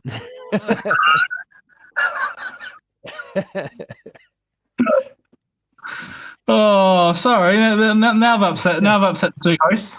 I've done it now. Banned for life. I've never been convinced. It's just some plays you're not convinced by, and you think, yeah, and you think, well, if Jeremy Cameron and Shannon Neal and all those. Let's not talk about the Jeremy Cameron thing. Well, I'm glad he was listening because it fucking worked. It worked. I got him going, didn't I? He had he'd grabbed a Sharpie before the game and he wrote, "It's for Coach Lucas" on his hand. Yeah, got him going, and then I went after Neil and I got Neil going. Yeah. So maybe I should find a new player. You get on these streams with your shirt off, and I think you get a lot of people going. I think that's why they call me the show's clown. Also, yeah, back to that Brisbane, Payne going down is massive now. There's Telstra person. I saw the warning there about him being a pain in the ass, and you're asking for a mod a few times. So, see it, champ. Okay. Just a temporary little break from Telstra, who's your ads shit. Ooh. Your TV ads shit. Get it off the. Anyway. Not with Telstra, but it's all good by me. I am, but your ads shit, Telstra. Oh, okay. Well, if your service gets interrupted tomorrow, we know now why. Well, fuck you guys. I've already got my free Telstra. My Nintendo Switch from you, so sucked in. Anyway, how's that going, by the way? Yeah, pretty good. Pretty good. I need some more games on it, but pretty good. Lucas gives Vodafone energy. Are you a Vodafone user? No, I'm not. Not on this phone. No, not on this. I'm neither Telstra or Vodafone. So there's a hint what I'm with. Yeah. So Optus Sport because of the Premier League and all the other soccer leagues around the world. So yeah, have to be get a good deal. All right, another one for you. Would you sign Jez? Oh. Would you sign? They're weird. This is taken on a whole new shape now because you're here. Because Ben asked this question with only me in mind initially. Would you sign Jezza to a 4-year contract at his current age, 32? No, I would not. Yeah, I wouldn't even say yes to that one. I'm okay with going more than just the standard one. Like I'd be okay with 2 as a starting point, and then you explore things from there. Yeah, I think 2. I think 2's fine. Yeah, yeah. You just had the quote thrown back in your face. Jeremy Cameron is washed up like a bit of plywood. I didn't say. God. I don't remember saying all this stuff. Looks like Telstra has a few different accounts from the looks of it. Again, fuck you, Telstra.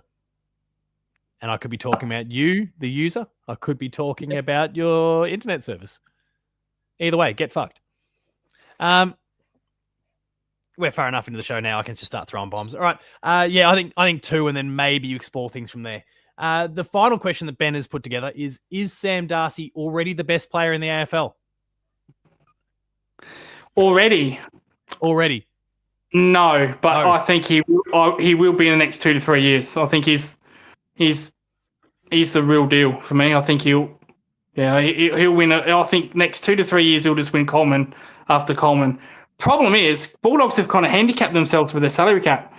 They've only got really they've probably wasted 50-60% of their salary cap on 4 players, and 2 of them are not even like one's not playing and the other one's been injured for so long and just came back.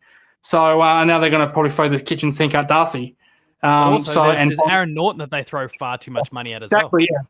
So they've wasted a majority of their salary cap on 5-6 players. That's probably why their bottom 8 is not good. Yeah, exactly, yeah. They've kind of got the Carlton problem, I think, in a lot of ways. Like their absolute top shelf players, the top of the list, they're unreal. But then it falls away. So. Well, the thing about getting Butters, how are they going to fit Butters in their salary cap? With it being so handicapped, that maybe they have to release Norton or someone to get some cash. Just had a Telstra 3 drop in that time. I'm just going to keep kicking you out, champ. You can just... Yeah, Telstra 3G. I won't say anything too heinous. Telstra 3G.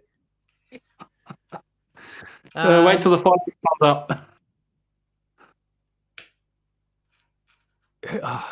Get a life, you little... I won't finish that sentence. He could be a Hawthorn fan. He could be a Hawthorn fan as well, so... That's that old Hawthorn West Minerals piece of shit that drops into the chat from time to time. Geelong loses a game and Hawthorn finally wins one, and all of a sudden that cockhead's popping up in the chat going, "Oh, look, we beat you in 89. Oh, is that Carlton fan? They'll have a rivalry, the Scotty. Yeah. That was one of my favourite. That's one of my favourite exchanges. I'm absolutely in love with that whole thing. I know the chat wasn't necessarily wild that night, but I was having a great time with it. So. Well, when are we going to get Terry and me on the same time? We have to will that into existence, but you got to redeem yourself a little bit. Give him something rational, so that he actually goes, "Oh yeah, this bloke's not just a troll." Before before it all goes to shit. Scars has asked you, Lucas. Oh, hang on, I just clicked on the wrong one. What teams do you follow in the EFL, SPFL, etc.? I don't follow English Premier League. I am more a La Liga fan, which is Real Madrid. I'm more of a Japanese J League fan as well, Yokohama. So they're the two clubs that I follow. Obviously Adelaide United. I don't watch much A League, but no, La Liga for me and Japanese J League. So, right. But if he wants me to answer his question, if I did become an EFL fan, probably Tottenham. Probably an underdog that hasn't won anything. Well, Tottenham now has. So probably Tottenham, or maybe a Brighton. So yeah, Brighton, Aston Villa, Tottenham, one of those clubs. Not the big four clubs. So yeah, but I follow Real Madrid. So yeah. Most of it goes a mile over my head. I don't engage in the soccer in any way, shape, or form. So don't judge anyone for it. But it's just Kiri's big on that. So yeah. I'm about to ban your ass, cockhead. Please don't ban Telstra 12 or 3 or 1, 2 or 3. I go for Hawthorn. All the more reason to kick your stupid ass out of this chat. Get fucked. I've bought the crazies in, haven't I? It's like the full moon. I never have this sort of shit in the Paul James show, and all of a sudden I let Lucas in, and the clowns have come with you. Anyway, I've just also popped open for the first time. Ben set up a poll before the show. He said, if Geelong make the grand final, should the players' children run through the banner with them? Which was obviously one of his questions for the chat. 79% of you have said yes. Which, that's fair. I like it. Yeah. Well, it's their banner. If they want to put their children through the banner, it's fine. Live. Why would someone admit they go for Hawthorn? Couldn't waterboard that information out of me. Kiri says that the Telstra accounts are a Scotty Burner account. Could believe that, actually. It seems to me when I'm on, he comes on. So, yeah. Scotty. I'm not sharing your link, but if you're actually Scotty, you're gonna have to make yourself known. Make a reference that only myself, Lucas, or Ben would pick up on, or the chat was watching that night. Mate, do you want to join me for the game of the show as well? Since I've got you. Well, since I'm here, I might as well. Yeah, sure. Why not? Yeah, I haven't kind of announced what it is. How much of a retro, old Game Boy style fan are you? Did I not just mention Lufia like 2 weeks ago? You did. Sorry, you do mention Lufia fairly often. Yeah. So, have you been familiar with a game called Mina the Hollower then? Is this one that's on your radar at all? Oh, mate. Watch this then. This might play the trailer. This might make you a bit tight in the pants, to be honest. Wait, are you still wearing it? Yeah. All right. Not now. I'll keep both of us on the screen at the same time. It's not normally how we roll with this, but we'll make that work for this one. There we go. Should be starting to pop on screen now. Yacht Club Games, they made a game called Shovel Knight about 11 years ago, and they haven't been seen since. They're a fucking good team. Team Bondi.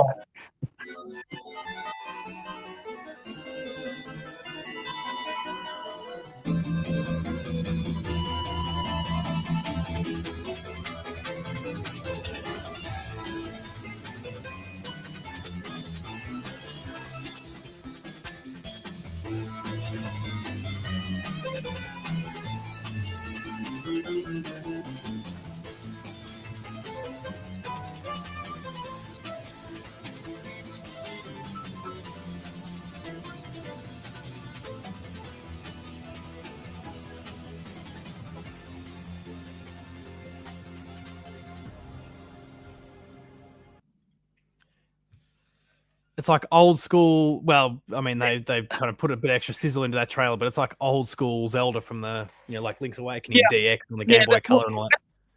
Well, when I saw it like the first time, I thought it was like Pokemon, with all the Pokemon running around. Then I thought the battling was a bit like actually Lufia without actually going into the battle. When you see the zombies or on the screen and whatnot. So yeah, no, it looks pretty decent, pretty solid. Yeah. Look at the references here. Russia has told you not to pitch a tent. Might take someone's eye out. But Morty's just dropped, looks like Terranigma. That is a deep cut, and I absolutely love it. NES 5s from Kiri. Scar says he used to make games like this at school. Mrs. Coach is Telstra. She is actually that. Yeah, she is actually. Yeah. Oh, hang on. Scotty's here.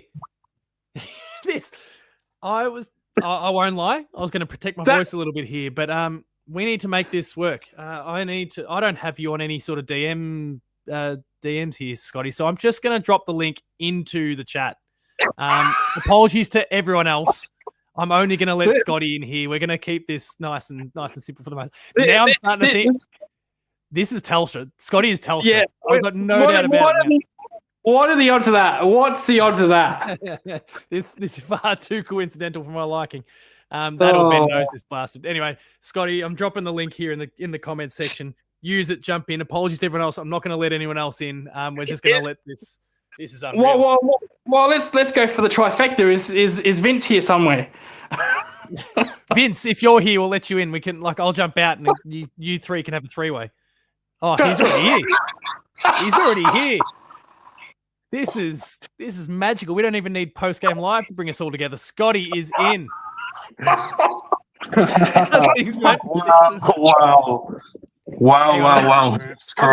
going to pull myself out of this for a few minutes. I'm going to let you two have it. Oh well, you can have Vince, mate. She's all yours. I won't fight it. I won't fight the power. Pardon?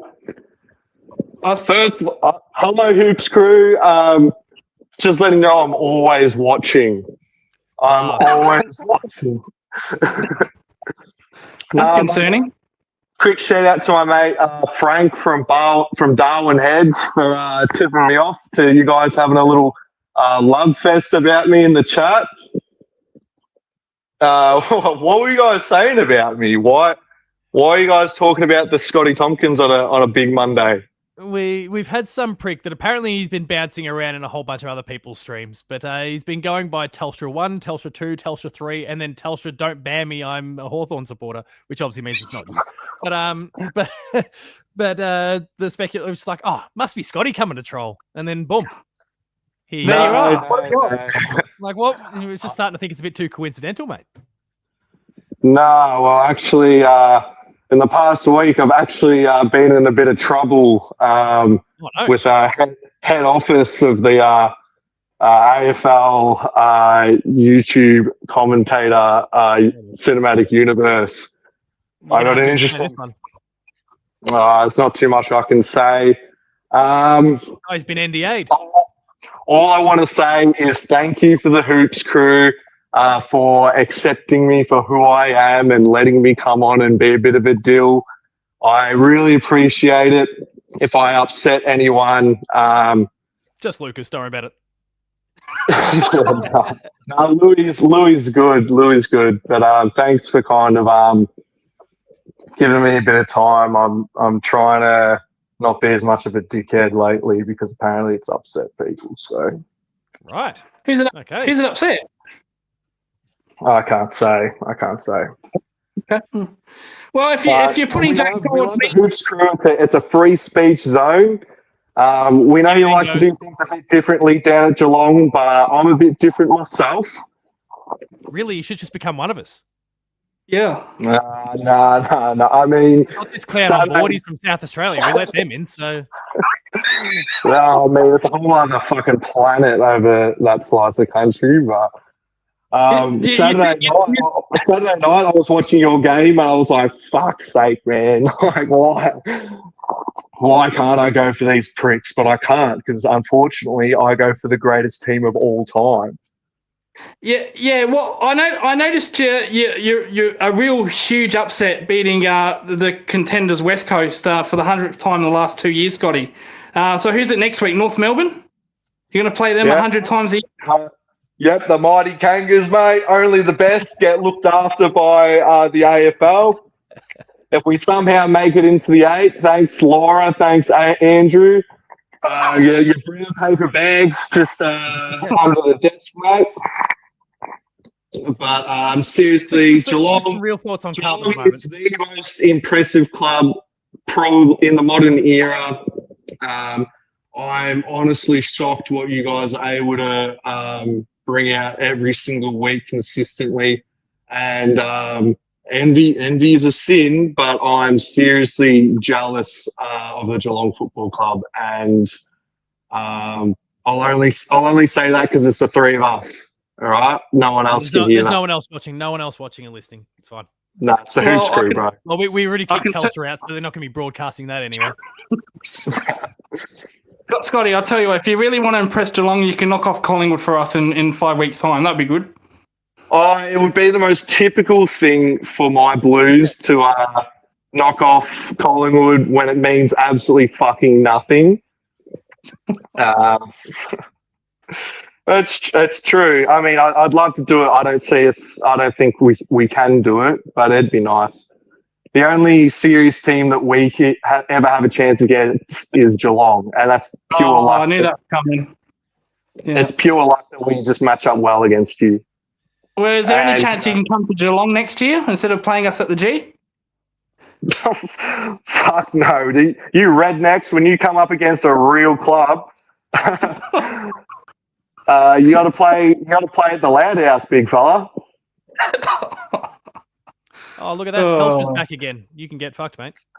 One day, I would love to go down to that little country paddock, but unfortunately, I go for too big of a team. So Reece Stanley's Reece Stanley, Jeremy Cameron, Patrick Dangerfield. Who else is on the take? Who else is getting 500 heads of cattle every year down at Geelong? But I hear Sam Walsh really likes farming. You know what? I hope he does. He deserves a flag. But he probably just bust up his back anyway, so don't worry about it. You can keep it. It's completely fucked. So Sam Walsh for nothing. Sam Walsh for nothing. Well, in a way, for nothing, and Jack Bowes for free. Well, you can take Jack Bowes. That I won't mind that. That's a good trade. But Scotty, for nothing. Bazza for nothing and free. TB. Oh, all right. Okay. Oh well, in a way, you're lucky to have Patrick Cripps, aren't you? Because the Western Australia clubs, they're doing pretty shit house right now, aren't they? So you're lucky that he doesn't want to go home while they're being shit. Let's be honest. He had his chance, but like most stupid people do, they stick with their morals and loyalty, and they. It comes back to bite them on the ass. Yeah. Why does WA even get two teams in the first place? I'd honestly fold Freo and have the mighty West Coast Dockers, mate. Oh, so somebody's got to control the creeps down there. Here anyway, what are you guys doing? What was that? What am I doing? Or what? Yeah, what are you doing before you start talking about me? I don't normally have guests on board for the live show, but Lucas was a little bit.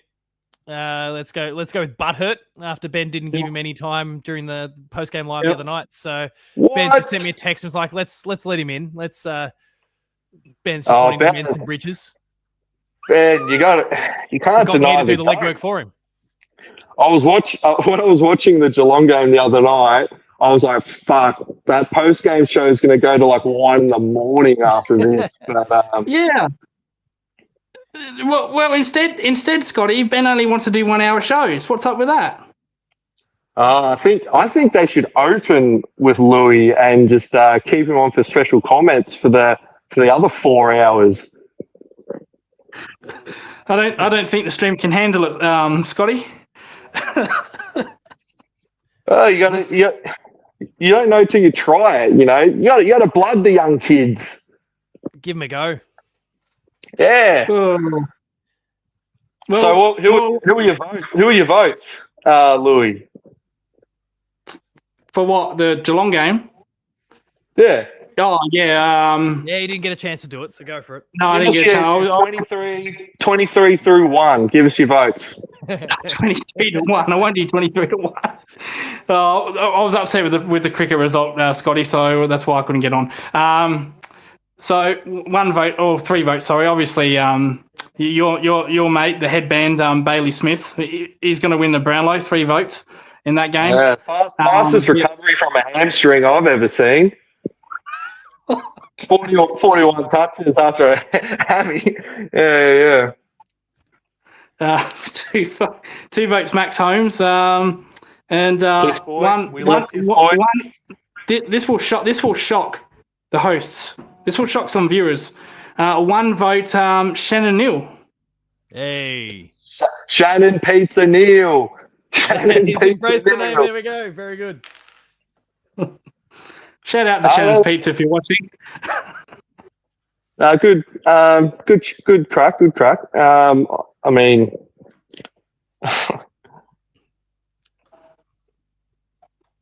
so what's going to happen? Or is he still there? Sorry. Oh no, there he is. No, sorry, I was just Frankfurt and Darwin heads. I don't know. He said he's been locked out of making new accounts on YouTube. Please don't tell me your mate Frank from Darwin heads is Oh, I know nothing. that explains everything, man. That explains everything what's happening that does tonight. explain everything. I'm starting to smell a rat. No, I'm just joking. So, is there anything decent you want to say, Scotty? Pardon? Is there anything decent you want to add to the show? Oh wow! I think I've already contributed enough decent. All right. You wanna have a crack at me? I'll give you one bit of ammo before you start, mate. Lucas has been like his mum's been buzzing around in the chat a bit lately. Yeah. We love our mums. She's in the next room probably right now. Yes, we do. Yes. I've got to find that quote from earlier on. Soon. I don't think I can scroll back fast enough to find the comment about you being like a mud flap. A mud flap? Me? Gee. Yeah, I'm pretty sure that's what she said, right? The commentary around Lucas doing a post-game live from the shower. Oh, here it is. What is he like a... Trust me, you don't want to see Luke in the nude. A bit like a mud guard. Nice up the top, crap down the bottom. Oh. And he's covered in shit. What the hell? These crow eaters, they're sick in the head. Seriously, no. I haven't met a South Australian that isn't completely off their fucking rocker. Shit. Harley Biscup here is saying need a podcast with these two. Oh shit! Have we not done enough? Have we not done enough damage on the show? The whole podcast. No, we're just warming up. Yeah. I just hope I don't get another phone call after this appearance. But I think okay. There won't be any complaints from us. Nah, that's why we love this crew. Be a good snitch. Be a good snitch and tell us who it was. Yeah, we'll have to get a cheeky DM from you later on. Off the record style. Was it reference towards me, or just in general? No. It's nothing to do with Hoops Crew. It's nothing to do with Hoops Crew. Just me. Okay. Yeah. All right. Well, my question to you guys is, since Carlton is apparently gifted with 2 West Coast North Melbourne games in a row, blah, blah, blah, blah, blah. You guys don't leave your fucking paddock for like the rest of the year, and all you're playing is bottom 9 sides, even though you finished, top 4 last year. We front-loaded.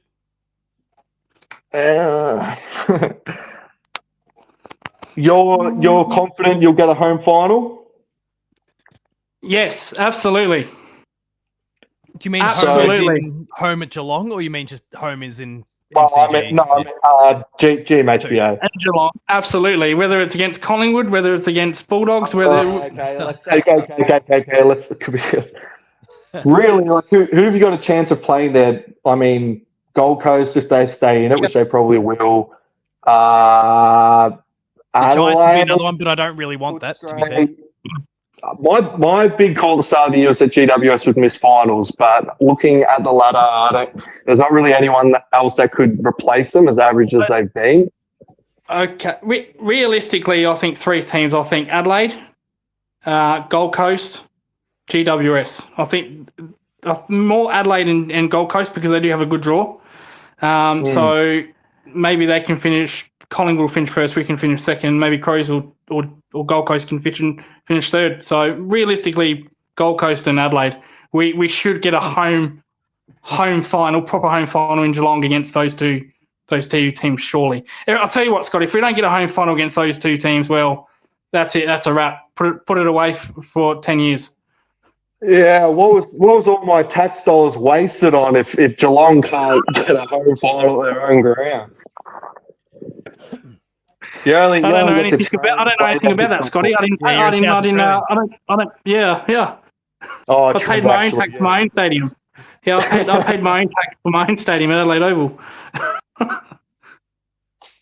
Yeah. Oh no, I might make I mean, I live in Warragul, so it's a couple of hours to Geelong for me. But I might make the trip down. I might make the trip down before the end of the year. Actually, watch a decent game of footy. Round 19 against Port Adelaide. I believe there's going to be a lot of us there. Oh, because Port's a bit of a bogey for you guys, and they play pretty well at GMHBA, don't they? Was that last year where they got a massive head start on you guys, and it came right down to the wire?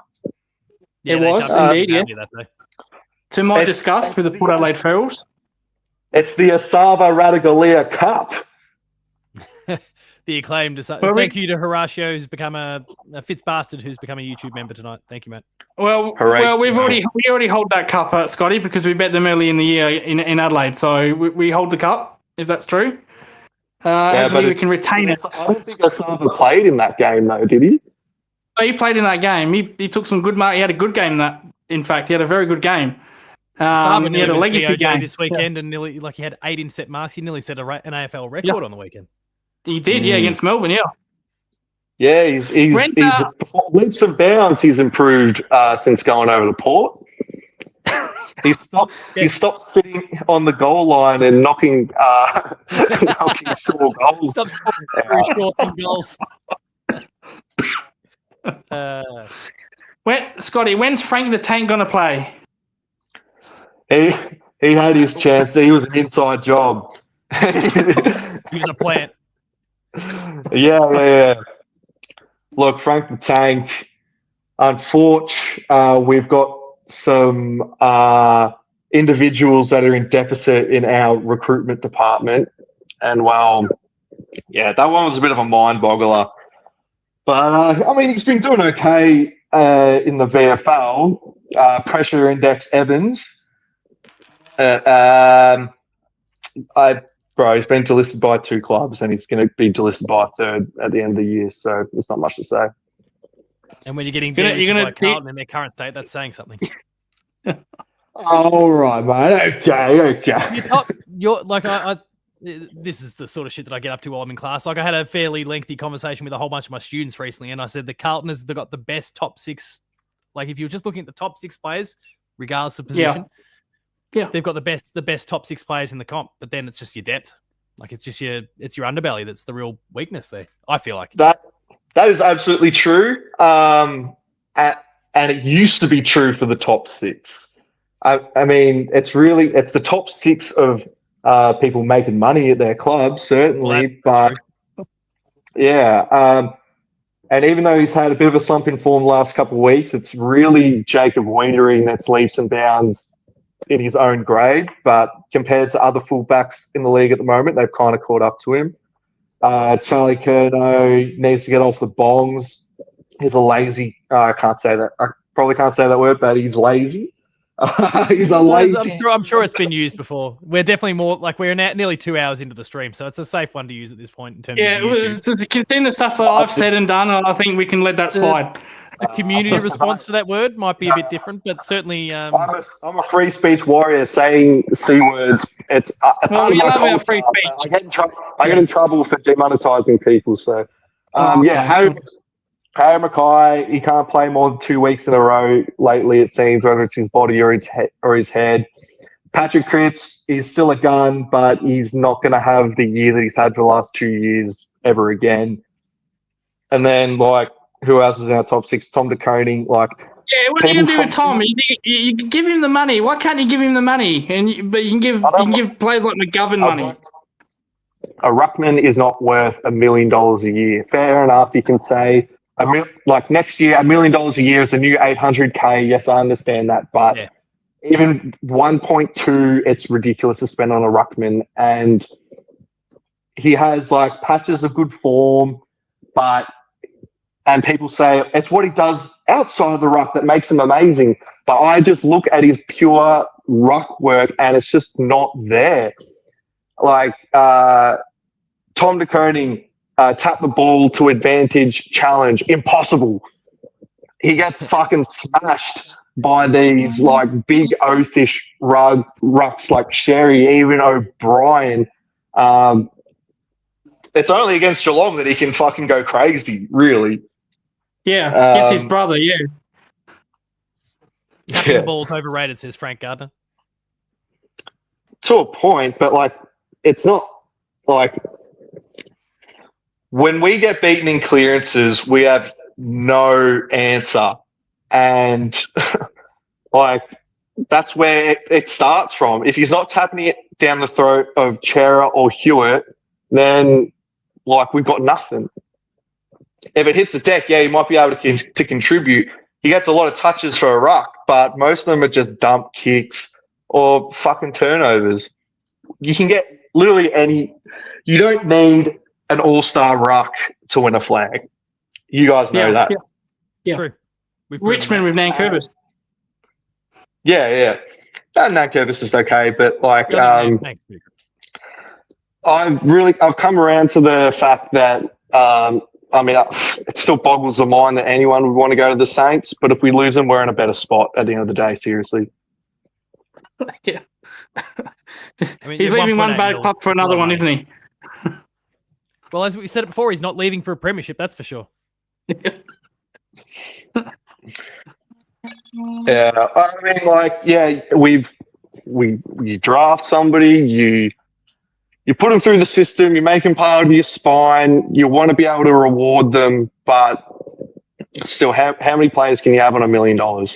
And, I joke around about Geelong and like, how are they affording this? There are a lot of skeletons in Cardinia Park's closet, but the salary there, cap Mr. 1995 premiers.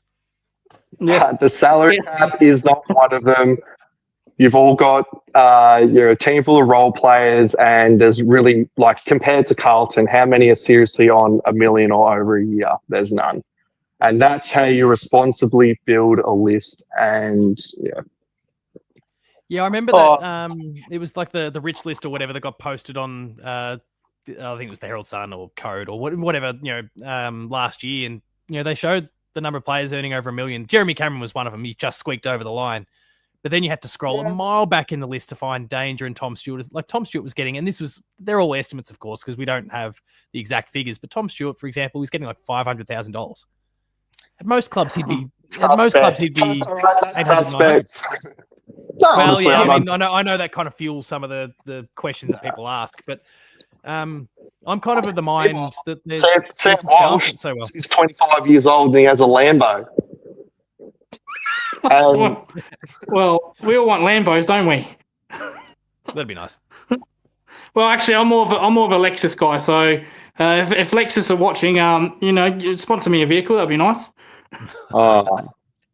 I'm a humble Commodore man. I like Australian made cars, Louis. We all love our Australian cars. But I'm just a Japanese luxury guy. Lexus, Honda, the Japanese tuners. But I'll tell you what, Scott, if there's any consolation, there should be at least one manufacturer being made in Australia. When we lost Holden's in Adelaide, that was a huge blow to the Australian automotive world, or Australia world. So that I will never agree with. And there should at least be one car manufacturer being making cars here in Australia. But conversation for another day with that. Yeah, and you'd hate to be taking money hand over fist from an American car manufacturer as well. You almost think that was unethical. As Ben says, we love any car company who wants to sponsor us. Yeah, it's a bit like the V8 supercars. What's so Australian about a Ford Mustang made in America and a Chevrolet? I don't know cars, bro. I don't know. Yeah, I don't know shit. Yeah. But yeah, we've got. I mean, okay, we say we've got the top. Like we've got a solid top 6, and we have 0 depth. I mean, we have some depth, but our bottom 10 is deplorable, and it's just poor management, poor list management, and yeah, when you're easily exposed as well as we are, and it seems as though we're the only team where you get one injury and everything falls apart. Nobody can come in and replace that role. Yeah. It's not a good place crazy. right now. No, but it's only up from here, fellas. Yeah. Well, I was born in '94, bro. I've technically seen one flag, and I've been through the worst this club has ever seen in its 161-year history. And yeah, it can only get better, I suppose. But absolutely. One thing that the last 2 years has taught me, and it's more of a thing to do with footy and not just crying about Carlton, is having to take these things seriously and having standards for your club. As much as you love them and you love all the players and blah, blah, blah, it's all about winning flags at the end of the day, and you have to have standards for them as well as standards for yourself, which is why, like, after we started 0-4, especially after that Collingwood loss, I said, I'm not going to another game for the rest of the year. I live in Warragul, bro. I live over 100 Ks away from the G. I'm not wasting my time and money and effort going to these fucking games when they obviously don't care. I've been to about 2 or 3 games since then, but that wasn't my choice. But I'm trying to encourage my fellow Nuffies. After efforts like the last 2 weeks, I'm sick and tired of hearing it's just about the 4 points. We got the chocolates at the end of the day. It's like, no, that was worse than a loss, man. Like, yeah, you have to look at clubs like Geelong, man. Like, as stupid as it is, when they were talking to Jerry McCameron at the end of the game, and they said, "Oh, you got no tackles for the game," and he's like, "Oh, that's going to be a bit of a fine." I couldn't tell you the last time I saw Charlie Curnow lay a tackle, and I think he gets a bonus every week just for staying off the bongs for a day. I have heard some serious things about that bloke over the journey. Oh, wow. So have I. We didn't hang out and talk here with Bailey Smith over the summer. I've got lots of stories myself, actually. There it is. Lots of stories. Yeah, there it is. Yep. Knew that was coming, Paul. He's a bad influence, that man. Look at how he's making Max Holmes behave on social media. He's a bad influence. Meow. Oh. Frank What did you think of the what did you think of the cricket result, Scotty? I don't watch cricket, man. I've tried to sit down and watch it. Why? Who won? Not Australia. Paul, I want him gone. I want him out now, immediately. I mean, we're going to wrap things up shortly anyway, because it's nearly 10 o'clock and I've actually got a whole bunch of work that I've got to do tonight. But who won the cricket? South Africa. South Africa, yeah. Up the mighty Springboks.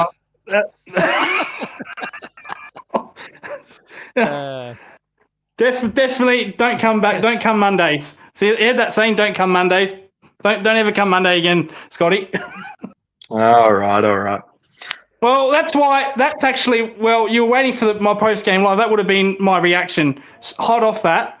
Very upset, a boiling point, swearing. So probably best Ben didn't put me on. Because I can tell you what, I wasn't half naked. I was fully clothed. That means that I was about to go off. So it's one way to look at it.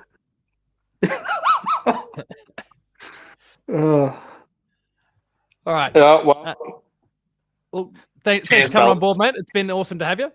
No worries. And I'm sure we'll see you on a post-game live sometime soon. You're always welcome, mate. It's a good fun time. I've been playing to pop on. I might next week or two if I'm available. I would love to come on and have a serious chat, okay? And try not to annoy Jezelenko. I see what you posted about Jezelenko. I don't know. He's also saying Scotty too hotty. Like he's clearly coming around. Yeah, that's kind of my thing. What's going on there, Jezelenko? Now you've upset me.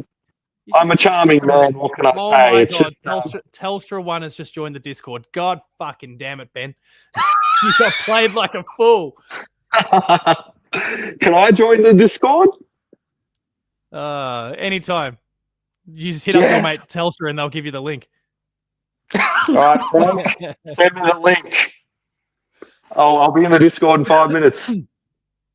Okay. No, thank you very much, Hoots Crew. I love you all. Thank you so much for having me on. I appreciate it. If I annoy people, I'm sorry, but I really appreciate having a chat with you guys, and I love you all. Love you too, Scotty the Hottie. Love you too. Bazza for nothing. Bazza for nothing. Bazza for nothing. And TDK and Kerno and Matt Rowell and Nick Dacos and free TV. All right. Thanks, mate. See you later. Thank you. All right, good time. I love how I was part of that Q&A. Yeah, you led that one more than I did in the end. And by the way, just for everyone in the Discord, Telstra did join, and then I promptly banned Telstra. So, someone confirm for me though if Pastor of Muppets 46 is one of you. Just clarify that one. Otherwise, I'll be. Any other comments from my mum? Yeah, I haven't seen Mrs. Lucas for a while. Lucas. We've had a few new. Holio has just joined as well. So I think my mum seeing me 24/7 is probably enough. So she doesn't need to see me. She gets some downtime, and all of a sudden to tune into some Hoops Crew content, and all of a sudden Lucas is there. To be fair, he's gone quiet since he appeared. So she's like, "Oh fuck this clown." Boom, out.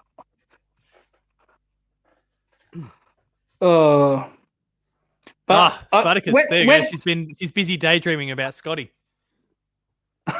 Okay. You might have to start speaking to him, referring to him as dad soon. No, I'm kidding. Oh fuck, man. I'm kidding. That's he's got Vince for that. Okay, Harley's just confirmed he's pastor of Muppets, so that's all right. Yeah, I've conceded defeat. So the chessboard's moved. Okay. Yeah, there we go. So, I have been want to talk to you about games. When are we going to get a Lufia Rise of the Senegals remastered? Oh, I don't know. I've got no idea at this point. There's some classics that are starting to get remasters at the moment, but I don't think Luffy is going to be high up on the to-do list, I suspect. And not Pokemon? What do you got? Legends ZA later this year, and then there'll be the next generation of them probably next year. So I don't think you'll be seeing anything too retro from Pokemon for a while either. No, that's sad. Because there are a couple of games that are no longer like Team Bondi with LA Nora. Scotty's just joined the Discord. You love to see it. Shit is good. Is Ben still here? Probably. Well, it's good to see Paul keeps an eye on his chat, Ben, unlike you. Mate, it got a bit wild there when Scotty was on board. Hang on, there we go. He's failing to drop emojis properly. I tell you what. Now, just on this. He's back. Just again. On this. Ninja Teenage Ninja, whatever they're called. I went to the post office last week, and I just looked at some coins, and I found a Teenage Mutant Ninja Turtle coin, with all the faces of the turtles on it. And I thought, you know what, I think Paul James might like that, since we got this thing going for him. So if anyone's at the post office, go check it out. Go check out the coins, or just type it in Google. Proper silver. I don't know if I have I don't think I have this. No, I don't have the song loaded up on the Paul James show, Ben. You'll have to just drop it in there at some point. So shit out of luck there, mate. But so what? There's like a coin or something. Is that right? Yeah, there's a coin. It's from the Perth Royal Mint in Perth, and it's in the post office. You can look it up on Google. Yeah, just Teenage Mutant Ninja Turtle coin. You can buy a set of 5. So it's got all the Ninja Turtles on there. So I think they're about $138 a coin, for what I can remember. So yeah, I'm looking at it now. That's full on. Yeah. So coincidence that we've been raving on about. Ben Reeve has just popped into he's coming to hijack the show. Oh, hang on, I know what he's doing. I reckon he's adding the Teenage Mutant Ninja Turtles. I'm just going to add him onto the stage and just see if this prompts him in. I'm going to unmute him. I'm going to try and catch him out here and see if he's just mumbling to himself. Come on, Paul. Oh, I can't do it. He chose to mute himself. I can't do it. I don't have any power. Oh, I think he's. How can you not have the power? It's your show. What is up with that? But he's also an admin on this, so he's still got control over himself. Ben, you should be ashamed of yourself. You face the music. Coach Lucas is here to talk to you about football. We can talk about what happened. Can he actually hear us? Watching. He can hear us. Probably. He can probably hear. Yeah. So Ben, you didn't look at your chat. I was screaming and yelling at you. So what's up with that? What is up with that? But who have we got this week? Brisbane. So that might be the shower. Jesus, that might be the real part.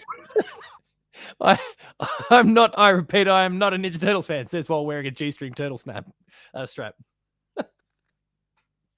What started this Ninja Turtles thing? I'm missing something. What started this? Ben just created this Bloody narrative out of nowhere that I have Ninja Turtles pajamas, and suddenly it became a thing. I've definitely not watched the Ninja Turtles movie. Never. I've never seen it. I'm sure I've seen parts of like an episode of the show somewhere over the journey, but I don't think I've ever watched like a full episode of it. Do you remember that TV show called? Do you remember that TV show called Cheese TV? Oh yeah. Yeah. Dragon Ball Z 8 o'clock every day. Yes. Yeah, they used to put that Pokemon on or Yu-Gi-Oh. Yeah. Good times. Yeah, and then when you get to the good bits, they start the series all again, and it rages you. Well, yeah. They used to show Ninja Turtles on the weekends. So years and years ago on that program. So, but yeah, I didn't know where this started from. So it's from bloody Ben as usual. Yeah, it's just Ben making up some shit one day, and all of a sudden the chat that night latched onto it, and suddenly I don't think I was even on Post Game Live that night or whatever it was that content-wise he was doing, and all of a sudden the next day everyone's talking about Ninja Turtles pajamas. I had no idea what's going on. Yeah, I know. Brendan, the Vela family was on it for a little bit. Oh, they love it. They love it. Jackie's just popped in to say aggro was better. Oh, fuck. Ben's there. I didn't do that. Yeah, there we go. You can pause before we get demonetized. Ben, I can hear you thinking. He's got to get some stones and actually jump in, face the music with Coach Lucas before we end the show, because we've gone 2 hours. And I copped a comment recently on a Paul James show where it went, oh, it's gone for an hour and a half. It's gone for too long, damn it. Here we are at 2 hours. It's gone for 2 hours. Unlike his show last couple of weeks, it's gone 1 hour. Right, everyone's getting 10 minutes. What's up with that, Ben? Another thing I want to get you on for. There's no courage. He's just sitting there quietly in the background, saying nothing. I've got 60 assessments that I've got to mark tonight before I get some sleep. So I'll be wrapping this one up fairly soon. But Lucas, on that note, is there any, well, because Ben's not going to get the guts to come in, weak as piss. Is there anything else you want to mention before we wrap things up? No, well, he should. For one, he should be ashamed of himself, Ben. That's just disgraceful behaviour. You haven't got me for my behaviour. No, you can't even show up. That's disappointing. Thank you for having me on your show. I look forward to this same time next week. Why? He just thinks it's a standing invite now. Maybe even Thursday on the Paul James show on Thursday. But no, thank you for having me on tonight. I do appreciate it. Shout out to Cyril Cook Florist, the best flower shop in Geelong, and Jen's Pizza, the best pizza shop in Geelong. Even though I've never tried it because I'm in Adelaide, but shout out to you guys. I hear it's pretty great. Like I can smell it from here. It's great. Yeah, I had a pizza the other night actually, that I shared in the chat group with Kiri. Maybe if I do make that trip to Port Adelaide, or sorry, to Geelong, maybe I can. First thing I'll do is try out Shannon Pizzas. Pre-game at Shannon Pizza. Party supreme with barbecue base. So that's what I always get. Pre-game pizza, then afterwards we'll go to Cyril Cook Florist and we'll just go throw flowers at the players as they're walking off the field. They'll be all confused. It's a good time for everyone. It'll be great. No, it should be good, but we'll see. But no, thank you for having me on, Paul. I really appreciate it, and we'll see you for the post-game live, hopefully with a win. It's about time I made a cameo on Post Game Live. It's been a little while outside of, I think, maybe 2 weeks ago. I just kind of popped in, abused someone for a second when, that's right, it was the Vels were on and there was a Ninja Turtles reference for a second. I just, boom, spawned into the stream to take the piss. But anyway. Yeah, we may not see you, but you're always there in the background. You're always there in the background. Always watching. Thanks, Paul. Thanks so much. Says, bring back Doodle Cam, Lucas. Grand final. Again, let's make a note now. We cannot have Lucas on the stream after we win the grand final, especially if we win the grand final. Well, aren't I doing that 24-hour stream before the grand final? That's the point. Are we doing that? I feel like that's a conversation that definitely needs to continue. Yeah. I can play my games, play my PlayStation. We can't show it, but maybe we can. Can we actually show games? Yeah, we can live stream games. There's no issues at all. Well, there we go. So I can play a bit of FIFA. Did you hear? This can be our last point before you bounce. So, and I was going to do a video about it tonight to go live tomorrow, but now it's 10 past 10. And I've still got to mark these sacks tonight. So we'll see how we go. But AFL Evolution 2, you remember it? Maybe 6-7 years ago. Yes, I did. Yes, the one. Yeah, I did. Yeah. It's coming back. Yep. I'm gonna quickly bring up the. Hang on. As a full game. What's it called again? It's coming back as a Nintendo Switch game. Oh, I need to find this shit. I couldn't believe what I was reading. Press start will give me the answer. Is this a remaster or an actual proper thing? Oh, mate, this is forget remasters. This is more like a demaster. Hang on, let me. You're gonna. You're not sitting down, are you? You're not sitting down. I am now after I heard that news. You might want to stand up because you'll fall off that chair. Yeah. Welcome to Aussie. I'm not on my chair. I'm on my bed.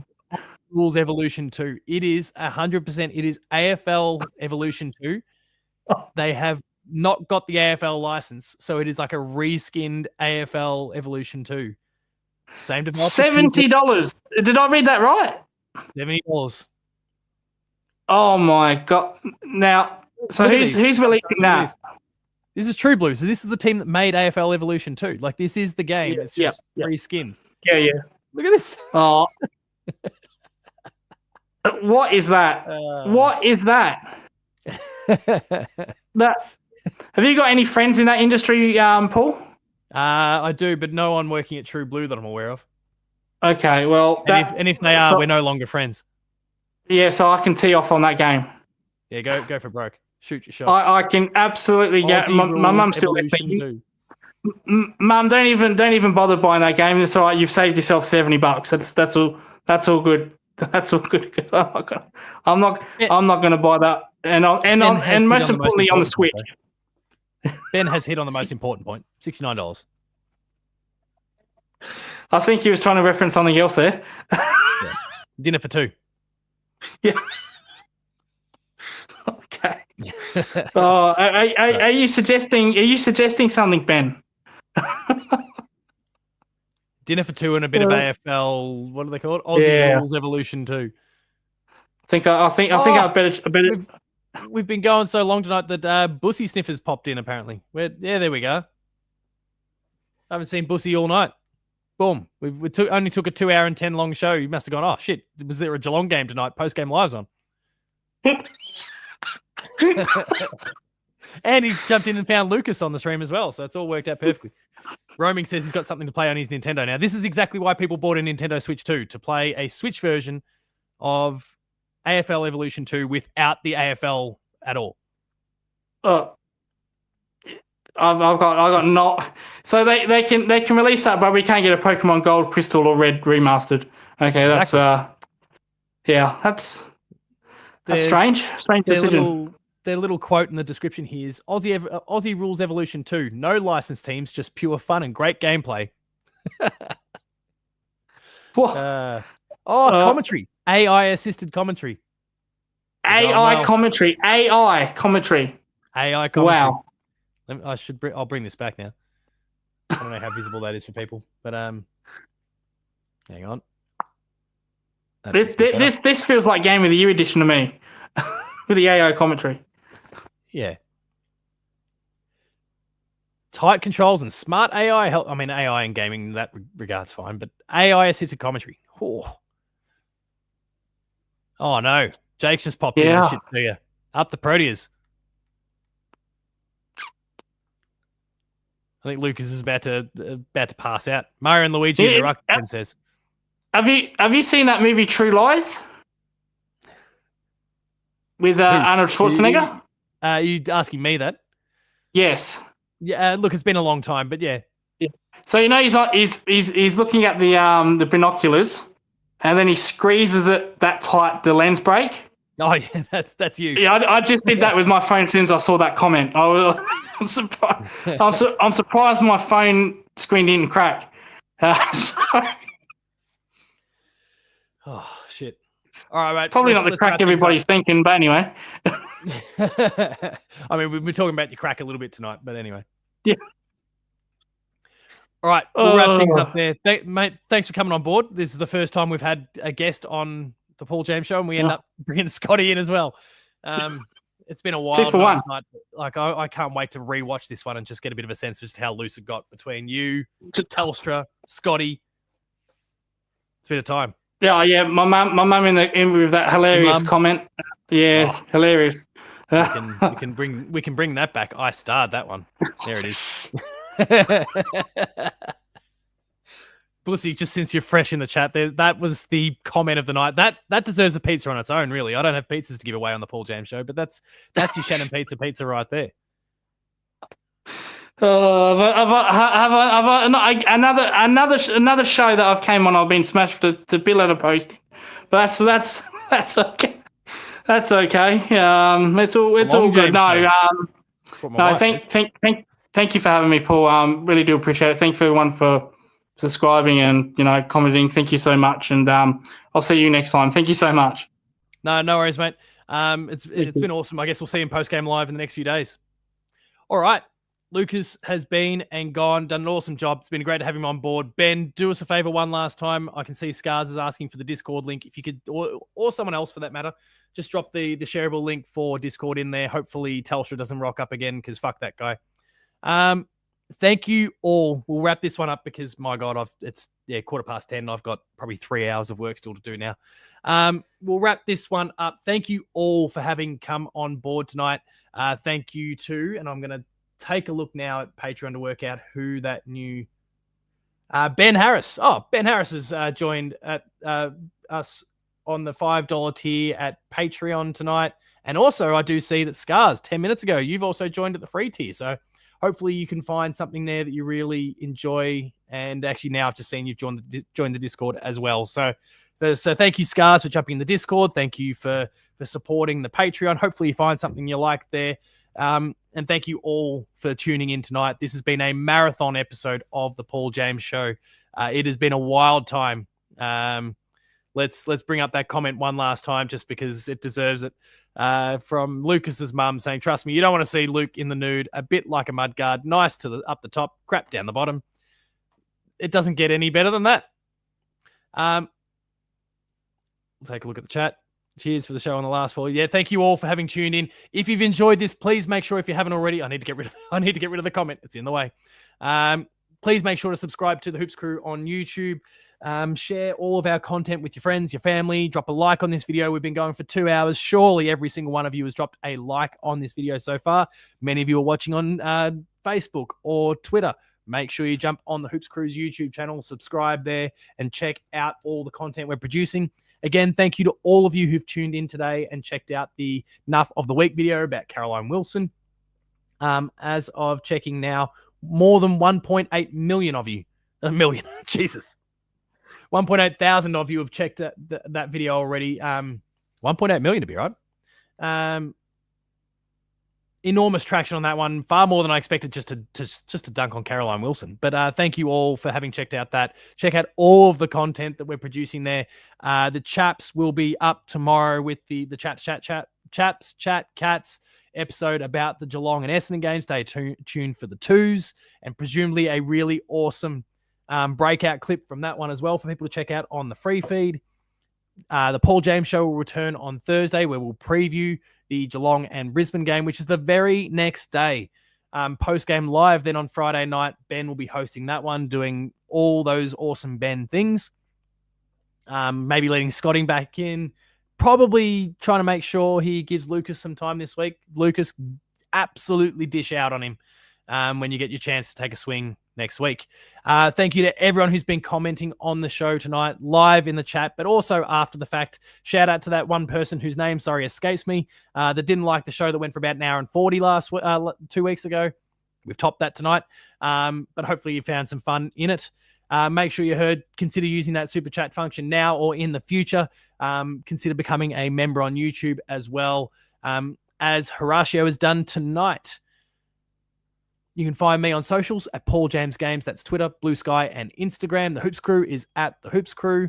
Finally, thank you to our sponsors, Cyril Cook Florist, Shannon Pizza, who's not a sponsor of this show, but is doing some awesome stuff, and we've referenced you many times tonight. Drop some pizza emojis, drop some flower emojis, and hell with it, throw some turtles in there for the Ninja Turtles as well. And shout out to all of you, our awesome community, whether you're on Patreon, as 40 of you now are at a paid level, 67 of you are overall, and then thousands of you are subscribed across YouTube and our various social handles as well. We all appreciate every single little bit that you give to support us. And look, Telstra has popped in at the very end. Get properly fucked, you fuckwit. Banned. Check out all the stuff that we've got there. Thank you all for your support tonight. And that is where we're going to wrap things up. Thank you one final time. Remain Geelong strong. Thank you, Lucas. Thank you, Scotty. It's been a great time. All 1.8 million of you, we love you. I'll see you later.